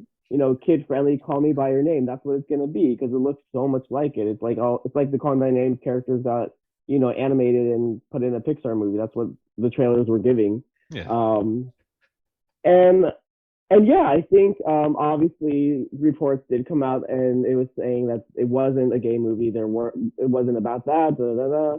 I seen the movie too. I was like, oh no, this is absolutely a euphemism for for what it means to be gay and what it means to like understand that as a child and all that. I definitely got that. I don't know what are you. What's your thoughts, Dame? Yeah, Damien, because you have you finished the movie or did Yeah, you you've seen just Well, like watch? half like I of it, said, right? I'm 45 minutes in, Ah, so I'm at the part where they're that's enough. practicing. They're practicing. Like she just said, "Oh, so you want to be a part of my crew?" Like, so it's like, so they're about to build the car to do the race. Mm-hmm. Uh, So like right now, she's like, the last part was, you do this, you do that, and I'll swim because they was like, "Hey, yeah, yeah, yeah. we can't swim," so that's where I'm at. Did you get to the part with the montage, the friendship montage? Did you get to that part? Nah, not the air quote friendship I mean, montage. between Luca and Alberto, because that was definitely when it was like, if it wasn't clear by that point, that was kind of like the turning point where, like, Hmm. Yeah. because there's a point where they're looking at the sunset, and like they linger on the shot of the two boys, like they're like hugging, and they linger on that shot, and it's like Mm. there's also a shot where Alberto, he's like looking at Luca, and it's so blatant. He's like looking Luca up and down, and he's biting his lip, and I like seen that Mm. it's. too. it, blatant. It's blatant. There's no Yeah. way you could tell me that's not what's Mm. going on. Yeah. Like there's a point Yeah. in the I mean, I movie think where, oh, go ahead, go ahead. no, no, you go ahead. You go ahead. I was just say there's a point in the movie where like one of them gets outed, and it's like, okay, like is, and then again, like at the end, there's other characters that say, oh, okay, so it's safe. So like, okay, we're gonna be who we are now too. So like, I don't know if it's like politics as far as like Pixar wanting to have a market in foreign markets that aren't as friendly to that kind of subject matter. I don't know if that's the reason why they weren't as you know uh, confident in like saying that's what this movie is. But I don't know. What were you about to say, Ruben? Oh no, I was gonna say, and I can comment on that too to segue into that. But I was gonna say that at the end of the day, I feel like Luca is definitely Luca definitely is about you know well, I mean, Luca definitely has gay themes in it. I do believe the two characters are gay or they do like each other. Yeah. But it's really just a movie about first love. Even, Mm. because I think that first love can mean a lot of different things depending on age, right? First love, when you're a teenager, you are going to be more physical and you're going to go into all of that. But I mean, we've all fallen in love with, we all have like a childhood crush or the person who, during recess we got married to, right? Or whatever. Like we have a version of love when we're in elementary school that exists, and I think that that's what Lucas speaks on. It's not, no one's gonna be like holding hands or kissing or cuddling or whatever, because I don't think the characters are of that age, honestly, or of Mm. interest to do things like that. They want to make those bicycles and win the race and eat pasta. Like that's what they're interested in doing. Yeah. But I do think that Luca could probably I think it could probably take a bolder stance of just confirming that they like each other, whether it's animating one of them to blush and you have a close up of their face blushing, or if they do like try to like have their hands come closer or whatever it is, or if their little friend, the girl, is kind of trying to be like a childhood version of a wing woman, like just little things to push the friendship a little bit deeper that doesn't make it physical, just makes it a little bit more intimate, but clearly intimate. In terms of like liking each other. I think that could have helped, because I think the film is fine of not having them do anything romantic, like I said, because I don't think they're interested in doing anything like that at their age and with what's going on plot wise. But I do think they could have been a little bit more clear of the feelings that they have for each other that go probably beyond friendship or whatever. So yeah, I mean that's my opinion on Luca. I really like Luca as a whole. I think it's very sweet. It's very cute. I do think it has great hidden messages or metaphors. I also think another good one is just the idea of chosen family, because within the gay community, that's such a it's such a prevalent topic and experience that many queer folk go through, which is chosen families. The idea of, if your family's not supportive, your biological family is not supportive of you, you can go out and find a family of your own, whether it's your friends or your boyfriend's friends or whatever it's going to be, or girlfriend's friends. It's just like finding your own community and claiming a new family for yourself, and understanding that family isn't specific to just blood relationships. Because so many gay youth get kicked out of their homes. Some of them end up on the streets homeless. Some of them go to shelters. Or in other cases, like in the TV show Pose, we see the ballroom culture be a place of safety for so many queer youth. And so within Luca, it's interesting that I think Gustavo, is that his friend's name? Which one is Alberto? Yeah, Alberto. Alberto, yeah. Yeah, it's interesting that Alberto himself isn't in a position where he's found himself, for lack of better words, homeless, right? His dad is wherever his dad is. We don't know why. But Alberto is alone, like so many other gay youth are sometimes. And Luca comes around, and Alberto really makes Luca his chosen family. And then when the girl comes in the picture, she becomes, another part of their tribe, or in this case, chosen family. And I think Luca did a very beautiful job in demonstrating the process of that, from loneliness to finding your tribe, and marking those people as people you can view as members of your chosen family, and what that and the support that offers, and how people lean on each other, and all those things.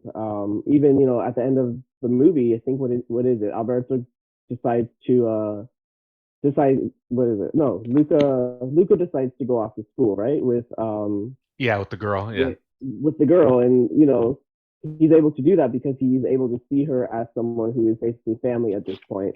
Yeah. So I think just in terms of that thematic, I think Luca does a really nice job of illustrating that and speaking on that. And I don't think little kids are going to understand that, but I think people like myself who have gone through adolescence and early adulthood are able to pick up on that. And I think it can be a good starting point to conversations with people or with youth who could benefit from understanding the nuance of that. Yeah, I mean, definitely, I think it's an important movie for little kids who don't know yet, that if they are if they don't recognize that they are gay or lesbian or whatever. I think it's cool that they have a film now that they could watch, and it'll have a new type of context for them when they revisit this movie.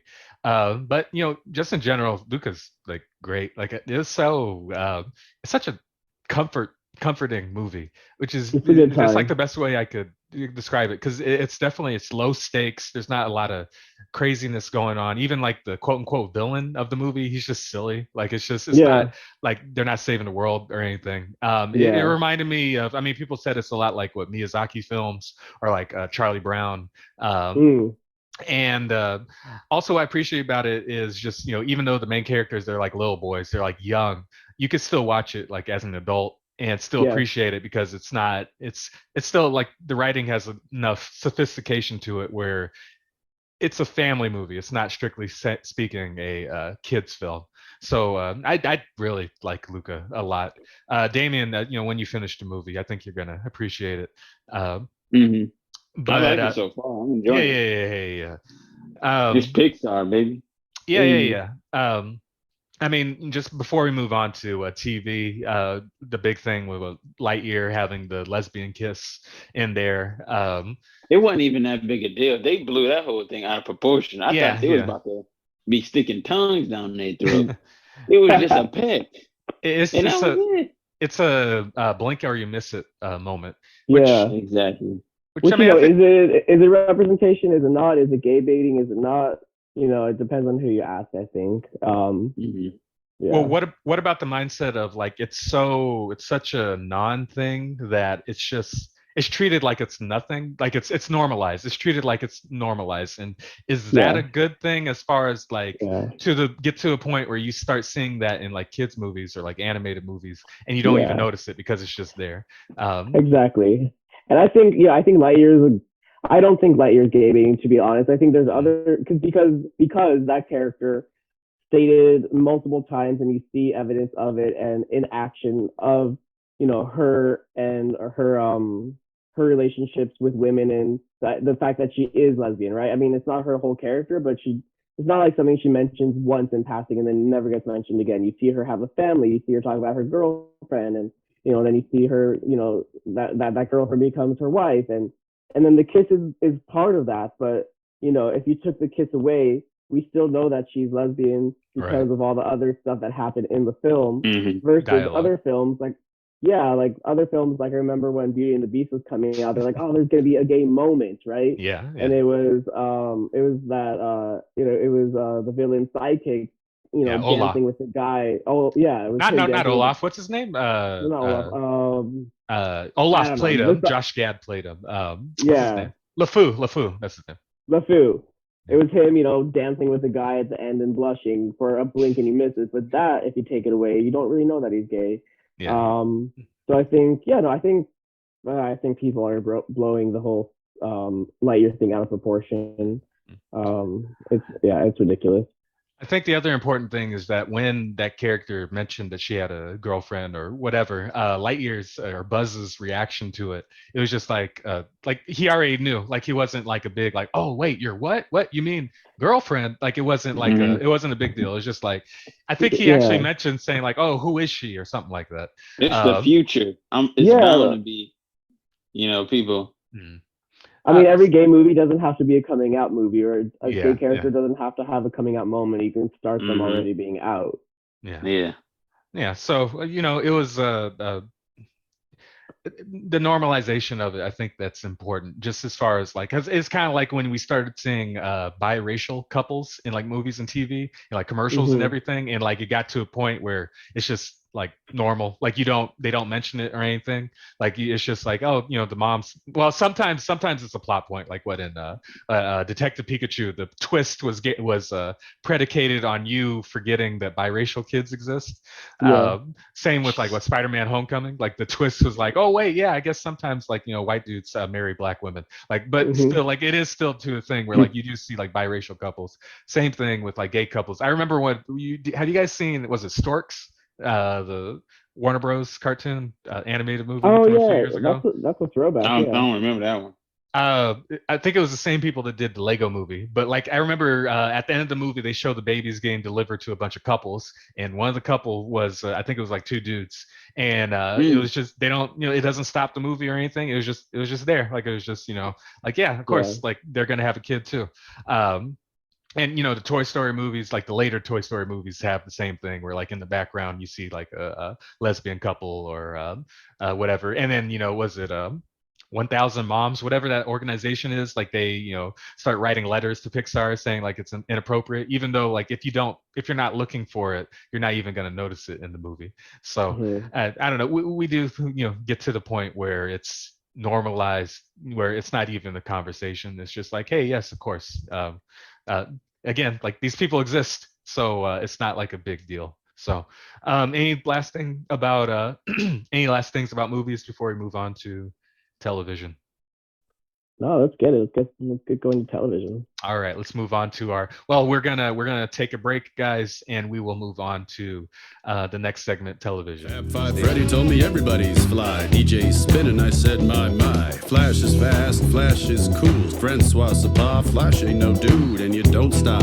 Sure shot, go out to the All right, party. welcome back, and we are here to talk about television, television shows with LGBTQIA plus representation. So, I remember I would say, well, I remember the first time, like, I remember seeing in animation, as far as like children's or family or whatever entertainment, that type of representation. It was Legend of Korra, the series finale. It was with book 4, whatever the last episode was called. And just at the very end, you have your main character, Korra, and then her best friend, Asami. And at the end, tail end of the episode, tail end of the series, they're walking into a portal to get into the spirit world, spirit realm. And, they go hand in hand and they lean in and they don't kiss. They look like they're about to, but it's basically confirmation that, okay, they're about to be a couple. And I remember I was in college at the time. And that blew my mind because it was something that I wasn't expecting to see from Nickelodeon. Because, like, growing up, we remember saying, that was a no-no. You don't show that kind of thing, on children's television. So I remember calling my friend at the time saying, like, yo, can you believe you'll never believe what they did on Legend of Korra. Yeah. And it was, I mean, it's such a small moment. But it was impactful because, like, it was like, man, like, you're not, again, I mean, you have to start somewhere, right? But it was super impactful because, like, I wasn't used to seeing that kind of thing. And now apparently, like, Nickelodeon and Disney Channel, they have a bunch of cartoons where, like, it's nothing but with queer subject matter, with what Steven Universe and with the Owl House. Was it Infinity Train or something? A bunch of shows that, I mean, I haven't seen, but I guess, like, it's kind of commonplace, right? I don't know if you guys keep up with that. Well, Dameon, you have I've siblings, seen right? I've seen Steven Universe. I've seen all of that. Is that about what, lesbians? That's what I hear. Like, well, I wouldn't say it's about lesbians. I would say that there's a race called gems, and everyone is a woman. And so, I don't think they mate. I think their gem is put, like, into the ground and it grows. Because there was, like, this farm where, like, one of the main characters, her name is Amethyst, where she came from the ground. So, like, I guess when, like, their feelings, not I guess, this is what it is. Like, there's two characters, Ruby and Sapphire, and they're like, nah, not that one. But there's two characters, Ruby and Sapphire, and they're very small characters. Literally, they're very small. And they liked each other's a lot. They like each other a lot, and, like, when their feelings, when they get those feelings, they merge into one and they turn into garnet. So that's called a fusion. So when your feelings are together with this person, like, if our feelings were together, it doesn't have to be sexual, just sexual. It can be, camaraderie or whatever. We would fuse into one being. So the gems, they're just one race of women, female. But as it goes, as the show progresses, it lets you know the relationship between Ruby and Sapphire. Also, one of the characters, Pearl, was definitely in love with Steven Universe's mom and was upset that she fell for a human. It's very good. Very good. I like it a lot. I mean, and there's also a lot of musicals, so that makes it even gayer. Just so you know, those musicals. I haven't watched the show, but I've seen the song. Here Comes a Thought. Here comes a thought that might alarm you. What someone said,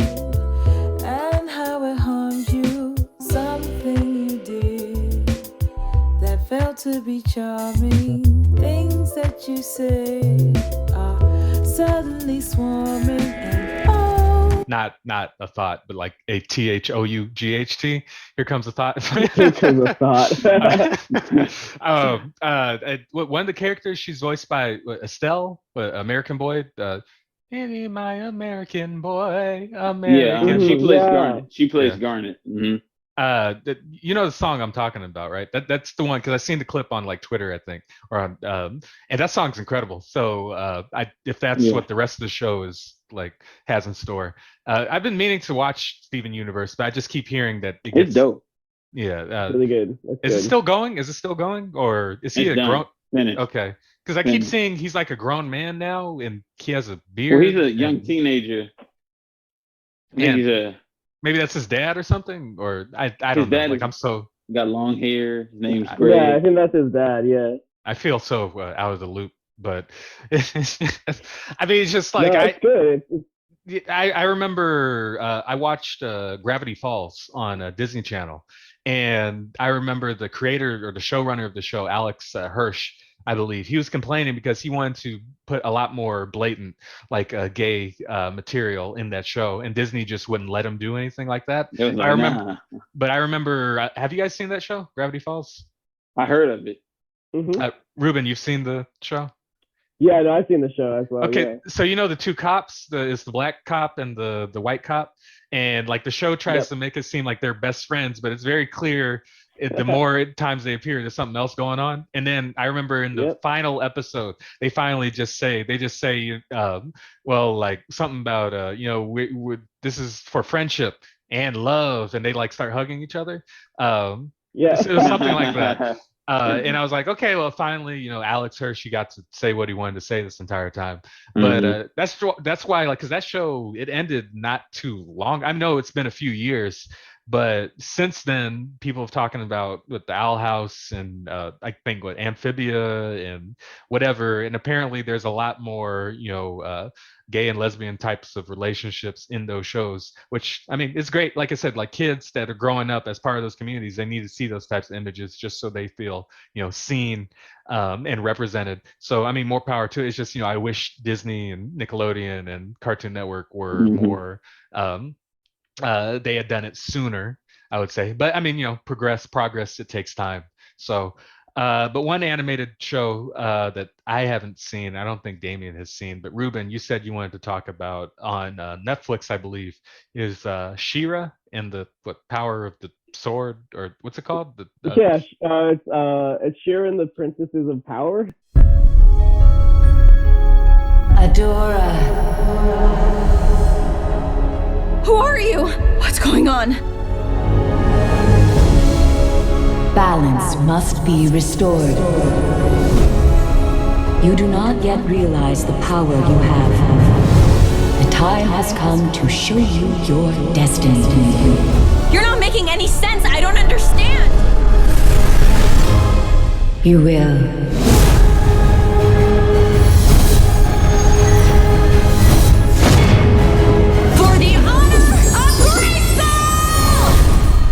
She-Ra and the Princesses of Power. That was close. You can't get more gay of a title than that, but was it Princess of the Power? It's She-Ra and the Princesses of Power, so there's lots of princesses. Okay. It's a spin-off of He-Man, right? Yeah, it's like within the He-Man universe. It's because it was a show actually back in the 80s. It was a really popular show under the same title. I mean, He-Man's pretty gay, right? Because it's like the two, like a bunch of old up, super buff 100%. dudes wearing like loincloths. Wrestling over there, wrestling with each other. Yeah. Horse sling. Anyway, She-Ra. Yeah, no. So I think the first season premiered somewhere in the mid 2010s, or probably mid 2010s, I would say. But yeah, it's basically like a reinterpretation and a reboot of the 80s She-Ra and the Princesses of Power, and roughly follows a similar storyline. And that's literally just like the show itself is just about this character. Her name is Adora. She lives on this fantasy planet, and she has grown up in this area of the planet known as the Horde, which are the group of people on this planet who are trying to take over and eradicate all other life.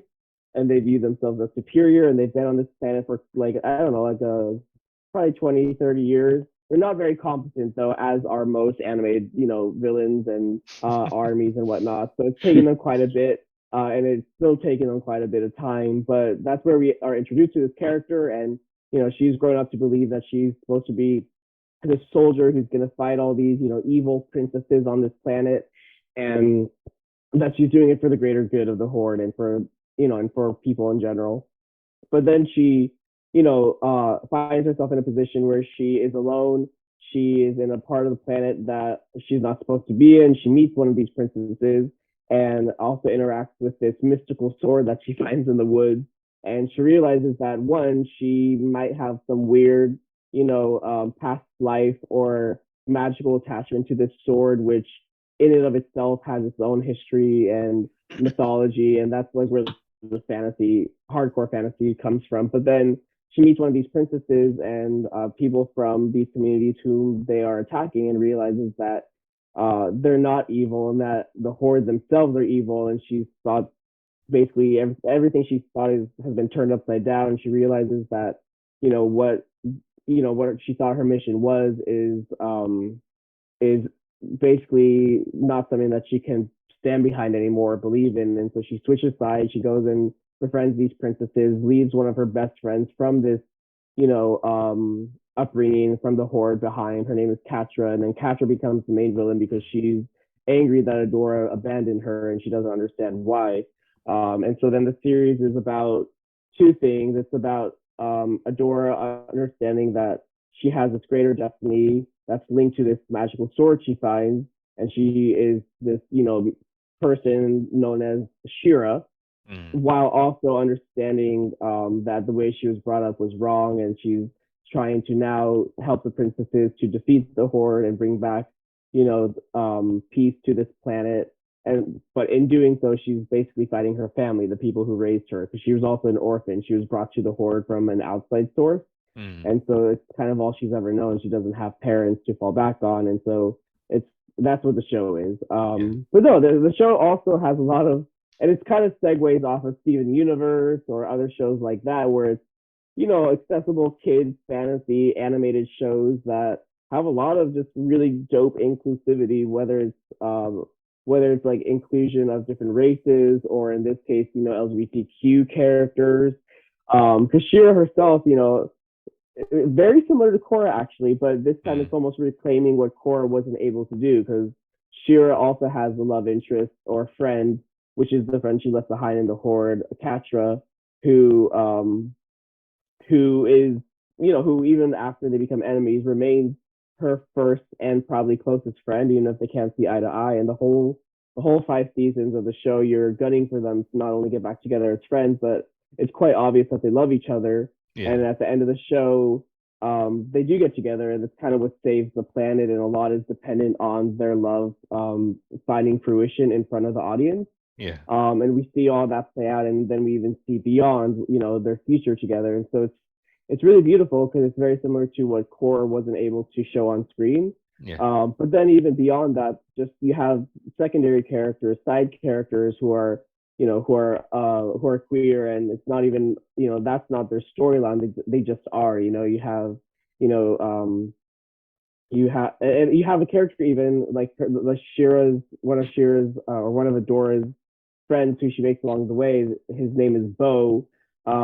And he has also been changed from being like this white archer in the 80s comic to being now he in the show itself, he's black, and he's also most likely bisexual, because he definitely has moments in the show where he is kind of simping over these guys, but at the end of the day he ends up with this girl who he loves quite deeply. But then both parents, he has 2 dads, and there's an episode where it explores not his dads within their sexuality, but just there's an episode where he has to go back home because he's told his dad that he's going to school to be a scholar, but he's actually a warrior, and his dad didn't want him to be. And it's a whole thing. But you get to see, gay parent representation, and not have it be about a coming out story, not have it be about the fact that their dads are gay. That's just who they are.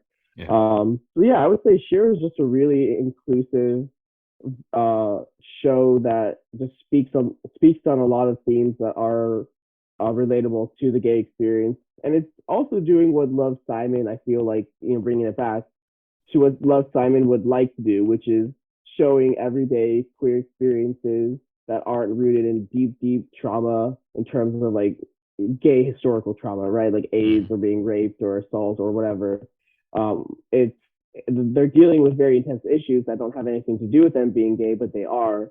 But unlike Love Simon, Shira just has so much breadth of inclusivity, and down to race, down to socioeconomic status, down to complex villains who are gay or lesbian or whatnot, and heroes of the same experiences, and like it just goes much deeper into it, but keeps it everyday accessible.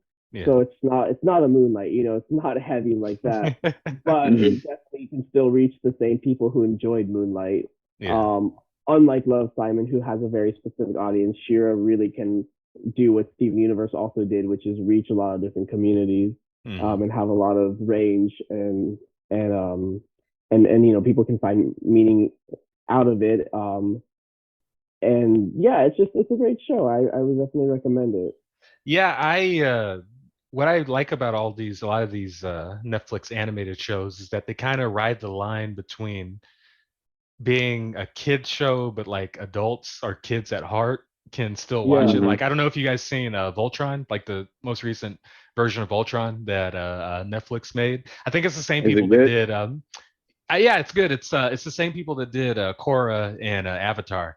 But it's kind of a thing where like it's I think it's like TV Y7FV. So I mean it's meant to be like a kid show or whatever, but it's written the same way that Korra and Avatar were written, in that it's the characters are sophisticated enough where you can watch it, as I mean most people that do watch it are either teenagers or in their 20s. And it's still like the storytelling is that good where you're still engaged, and Netflix is definitely like bringing that type of programming back, because I feel like well, I mean, I don't know, like I've heard people complain that like Cartoon Network and like Nickelodeon, they keep trying to skew younger and younger with their shows, saying like that 7 to 12 age range. Whereas like when we were growing up, we had like Batman the animated. Well, that was kind of before our time. Well, you guys were alive, I wasn't at the time. But more like what Batman. You were only a year younger than us, Sean. When did that show came out? In 4, I want to say 94, I think, something like that.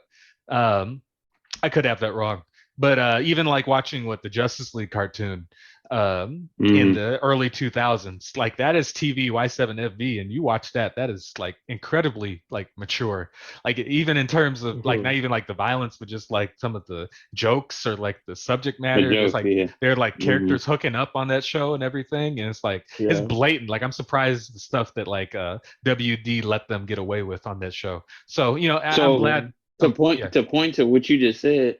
Yeah, I think as we got older, we got more sensitive. Yeah, that's probably what it is.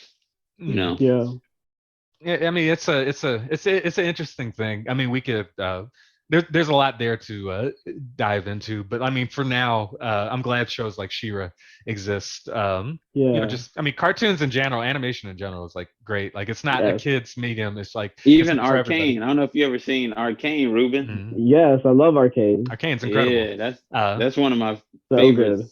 And it looks. Was that last year it came out? I think it was last year. It was during the COVID time, so it's all like one. So yeah, any last thing about She-Ra before we? No, I think just I would really recommend to watch She-Ra because it's great. Take the lead. Okay. Well, the show I wanted to talk about was, and I was excited to talk about it because it was kind of a redemption story for me. Chucky, the TV series. Chucky can splinter himself into other dolls. Kill them all! Those dolls could be anywhere.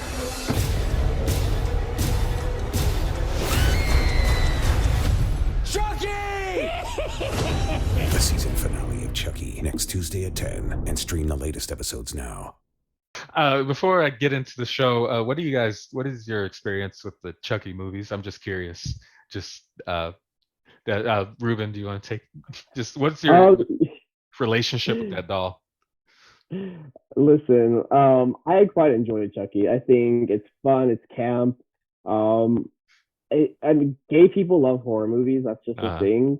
So most gay guys you'll talk to also love Chucky just because it's fun and it's cool to be scared and it's like a good time. It's aesthetically interesting to look at. But no, I love Chucky. It's they're all great. Bride of Chucky's funny. It's like writing that line is like, is it a horror movie or is it a comedy? It's uh, like, um, uh, yeah. Damien. Oh my goodness. Oh my goodness. I love Chucky 1, 2, and 3. I Uh, think my favorite one is when Andy becomes an adult and he goes to that boot camp. yeah, the third one. Yeah, Child's Play 3. Yeah, okay, that's the third one. Okay, yeah, that one for some reason that one because you see Andy as a young man and he grows up and now the little doll is haunting him again. Mm. And there's even an adult moment when one of the characters jump on the grenade, which really like Yeah, touched my heart. yeah, Like yeah. that gets me, man. Also, that was the one where Chucky he first tried to possess a black kid in the third one. It was Oh yeah. I think his name was Tyler, and Yeah, Tyler. Uh-huh. and like Chucky says, like when he decides he's gonna possess the kid, he's like, "All right, Chucky's gonna be a bro." Yeah. Just think. Chucky's gonna be a bro. And he's excited about it because he's like he's gonna be a black kid. Okay, so I'm gonna have to go back on that one. real quickly, I was terrified of that doll as a kid. Like I remember when my grandma she was watching Seed of Chucky on TV, and like growing up, I love the Muppets and I love Sesame Street. Like I love like puppets and like animatronics in general. And so like when Yeah. that movie, my grandma was watching that movie, and like it was, I mean, this Seed. That's the one where he's like he looks like he's all his face is all stitched up and it's Stitched all up, like yeah, nasty. it looks terrible. It looks terrifying. But like I couldn't Yeah. look away because like it's puppets and it's like animatronics, and that was fascinating to me as a kid. So like it was horrible. It was a toxic like situation. I was so scared, and there's like a part where the other dolls, with Glenn, was hiding under the hospital bed, and so like I was scared because like, oh my god, they're gonna be under my bed, like the dolls, they're gonna get me. Like I so like for the longest time like I avoided Chucky like as like the plague. um Mhm. but then I grew up, and then I realized, oh no, he's not scary, like he's funny, like it's cool. And I remember Mhm. when the remake came out, the one with Mark Hamill voicing the character, Hmm. which I thought it was pretty good. I saw that, I liked it, and I was like, you know what? And I heard the TV show was about to come out, and so I was like, okay, I want to watch the show. I hear it's good, so I should go back and face my fear and watch all these movies.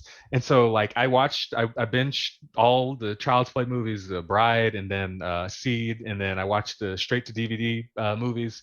And the thing about it is like they're all actually pretty consistent. Like I liked all of them, which is kind of funny to say Yeah. for like a horror franchise, because usually like all the Friday the 13th, like they go off the rails and all the Yeah. nightmares. But like for whatever reason, the Chucky movies are pretty consistent, and it's because all the movies, aside from the remake, they're all written by the same guy, Don Mancini. Ruben, did you know he's a gay man? Don I Mancini. did. Yeah. Yeah. Yeah. It's so cool. And it's cool. Yeah. And I didn't know that he's gay, and it's really cool because it's nice not only to have representation on screen with characters, but also just to know that some of the crew are also of that experience is helpful to people. Because I think like us, as up and coming filmmakers, you can see, actors want to see themselves on camera, obviously, but also people in crew want to be able to see themselves on the crew, or in positions Mhm. of like that type Yeah. of authority. And so it's really cool. So I appreciate that. Yeah. Well, the thing about like, since knowing who he is, and like especially me watching all the movies in order, like one after another, each movie gets progressively more gay and like content. Like they progressively have more gay characters. So I mean, not all of it is like the best. Like in Bride, there's a gay character he's the token best friend. He's like the human characters. He's like the best friend, and he's like a complete stereotype. And they give him like the silliest death in the movie. Like Yeah. I think Chucky comes alive in front of him, and he gets scared. And he starts like twirling around, and then he like runs into traffic and gets hit by a truck. It's so stupid. Yeah. It's But so, then, yeah. but then Seed, and we'll get to the TV show. But like Seed, it's about Chucky has a kid named Glenn, and it's pretty progressive because the kid, like, he's confused, like he's gender fluid. Like, he starts off as a boy. He says, "Hey, I'm Glenn," and then like halfway through the movie, he says, "Well, actually, I think I'm actually Glenda," and then he shows up wearing a dress. And his like conflict, like obviously he doesn't want to be a serial killer like his parents, but also he's like, I don't know who I am, I don't know what I am. And it's kind of watching that I think I watched it last year. It was very progressive. I don't know, I know people don't like that movie, like it's considered one of the weaker. I thought it was cool. I enjoyed that one as well.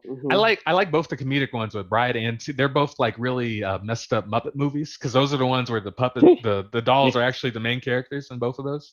Yeah. But anyway, I was just struck by how progressive that movie was for the time. But anyway, jumping to the TV show on Sci-Fi and USA. So like the thing is, like, Chucky, he's funny. Like I don't think anyone's scared of him anymore. So like with the more recent entries, they're not trying to scare the audience anymore. They're kind of going at a different angle. So like even the remake, it was more of like a sci-fi thriller. It was more like an episode of Black Mirror as far as like a cautionary tale. So what Don Mancini did with the TV show is, instead of making it it's still a horror quote unquote show, but it's more of a coming of age story, because it deals with these teenagers. The main character, his name is Jake Wheeler. I think he's a teenager, and he's just dealing with high school, everything that goes along with that, but also dealing with his sexuality. He meets this boy, this little black boy that's running a podcast, and he ends up they strike up a friendship, but then they find out that they actually have feelings for one another, and it's kind of like it's a blooming love story between them. And then Chucky, he's just there as the X factor that's like causing chaos in the town. The thing is, like, I thought it was, I mean, the show, it's not high art or anything, like, it's kind of corny dialogue and whatnot, but it's a lot of fun and it's very sincere. But the thing about it is the representation. I think as far as being like a horror property, there's a term, what it's called, kill your gays, where like if you it's like similar to having like a black character in like a horror or sci-fi, you're going to kill them off first. Same thing with the gay character, kill your gays. And I think it was interesting that Don Mancini took this opportunity to have the main character be a queer character, and so like he's actually the hero of the story and going up against this evil little doll that's like cracking jokes and like slapping people and like stabbing dudes with like kitchen knives and whatnot. I have a queer kid. You have a kid? Gender fluid. And you're cool with it? I'm not a monster, Jake. Yeah. It's really cool. Like I love coming of age stories in general. There's something like really pure about that, because I mean we all like experience growing up and like dealing with whatever growing up, and just seeing that in a TV show is cool. It's really weird because it's TVMA, so like kids shouldn't really be watching it, even though kids love Chucky, and like kids are going to be watching it. So I think it's kind of almost, I don't know, important for young queer kids to have a show like this, to be able to watch it and see this love story, but also see themselves be the heroes in this type of storytelling. And the kids, they have it's kind of cliche because they have their ups and downs, and they have their kiss, and then they have like, oh no, I can't see you anymore because you're in danger and all that, whatever. He's like, Chucky's gonna kill you, and then they end up back together at the end. So I mean, it's cliche, but it's a lot of fun. The show in general is a lot of fun. Yeah. it's coming back for a second season. They're actually bringing back Glenn/Glenda. Like, actually, I don't know if you Oh remember. wow, yeah. At the end of Seed of Chucky, he possesses two twins, and so Yeah. Glenn, the son, ends up becoming two, a boy and a girl twin. So they're bringing that back for the next season. So it's really cool. I know we have to wrap it up soon, but like, any you guys, I know you guys haven't seen the show, but like, any observations or stray thoughts or anything about it? I'm a OG Chucky fan. I like the 1, 2, and 3. I'm sure the new ones is good. But like you said, like Chucky, like there came to a point where I was kind of afraid of him, but then I was just like, I'm not scared of you no more. But Michael Myers was scaring me, boy. I was scared of Mike. He's an old man. All you have to do is run. Like, he doesn't run anywhere. Like, he's just. But he will catch you. You could run like the Road Runner. He's gonna catch you. Yeah. You know what I'm saying? That white mask. So William intimidating. Shatner mask. So intimidating. I mean, one thing that helps with not being scared of Chucky, in the one where Andy goes to boot camp, there's a point where he literally throws a shoe at him and Chucky falls over. So it's like, that's all you have to do. You just throw a shoe and he'll. Yeah. Ruben, anything about before we move on to? Yeah. No, I mean, I carry the can you guys hear me? Because I think okay. Yeah. Similar sentiment. I think that it's just cool. It's really cool to see some that appear in a story that's not even about that. It's just like a subplot in that episode or in the TV series. But it's done with a lot of dignity and respect. And that's the thing. Like, you can still have gay characters who are funny and have funny moments or whatever. But I think the idea here is just to give it a lot more dignity, because I think all characters are deserving of that. So I think you're seeing that a lot more. And I think, the Chucky TV series is just a really good example of that. Also, just real quick, made me just think of just like gay characters in genre that's like and like in things that aren't just about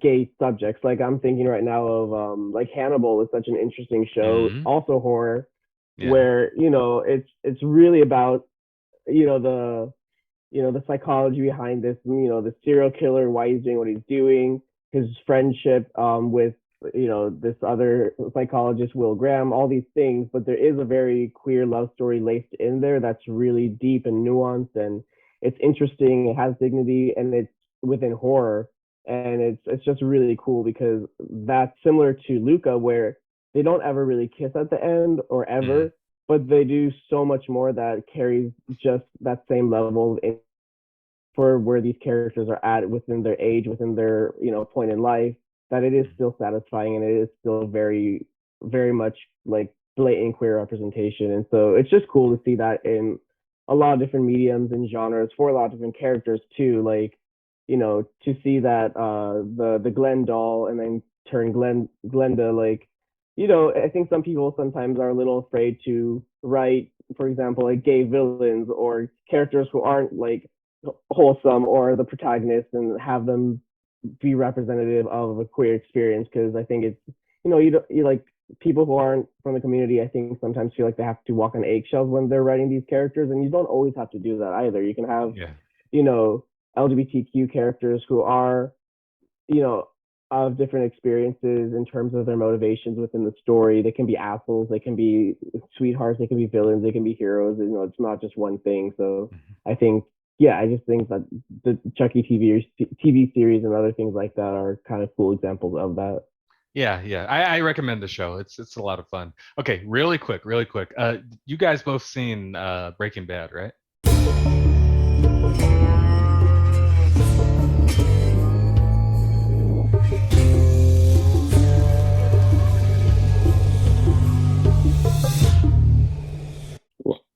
Dameon, you've seen Breaking Bad? Nah. What? Okay. You're missing out. People were telling me it's been a minute. Anyway, we don't have time. But Ruben, I wanted to ask you. So the character Gustavo Fring, played by Giancarlo Esposito, Okay, so there's an episode where they go into his backstory and they explain why he hates the Salamancas so much, and it's because they blow his partner away in front of him. Okay, so something that went way over my head when I had seen it. Did you know he was gay? Did you know Gus was gay? I did, but I also think that it was because I'm gay, and I think I picked up on that. But I have a similar thing. A lot of my friends asked me the same question because I don't think it was super obvious. Again, for better or for worse, it's a nice reveal too if you're not aware of it, and then you kind of are brought into that because it gives a nice rewatchability factor too. I feel bad Yeah. because like I didn't, like I said, I didn't pick that up on that at all. Like I just thought like, because they literally say, yeah, he's my partner, and they literally say that, and I'm like, oh no, they're clearly just partners. He loves him as a brother. Yes, of course. And like even the Salamancas, they say, oh, he's just mad because he killed his boyfriend. I'm like, oh, they're just being mean. Like it's not literal. Like they're brothers, right? I don't know if you guys have watched Better Call Saul, but there's a, I'm not going to spoil it, but like I'm not spoiling the show, but there's an episode recently where they basically say like, you know, if there wasn't any doubt definitively, Gus, yes, he is gay. And like up until seeing that, I read the, like on Reddit, like the what do you call it, like the theories or whatever, that he was actually that. And so like in my mind, I'm like, okay, I guess that does make sense. But you know, Better Call Saul, they definitely put a pin in that, saying like, no, definitely, like he is. See, my whole thing was I thought they hated him because, well, of course he's smarter than the Salamancas. He's the smartest one in the cartel. But I also thought they were prejudiced against him because he was also black, like he was Afro Latino, because he they call him the Chicken Man like all the time. And I'm like, okay, like, but the fact that, I mean, I'm sure that's still there, but the fact that also because he is also like a gay character, that also adds to it. It's just like they can't stand the fact that this gay black guy is smarter than them and outclassing them in every way. So that adds another layer to that character. Yeah, and that's just good writing. Is kind of what we're talking about, is not making like a character who is gay just be gay. He's so many other. They can be so many other things, and it can be layered, and then it gives someone something to think about when they're thinking about that character, because their motivations come from so many other point of views than just their sexuality. Yeah.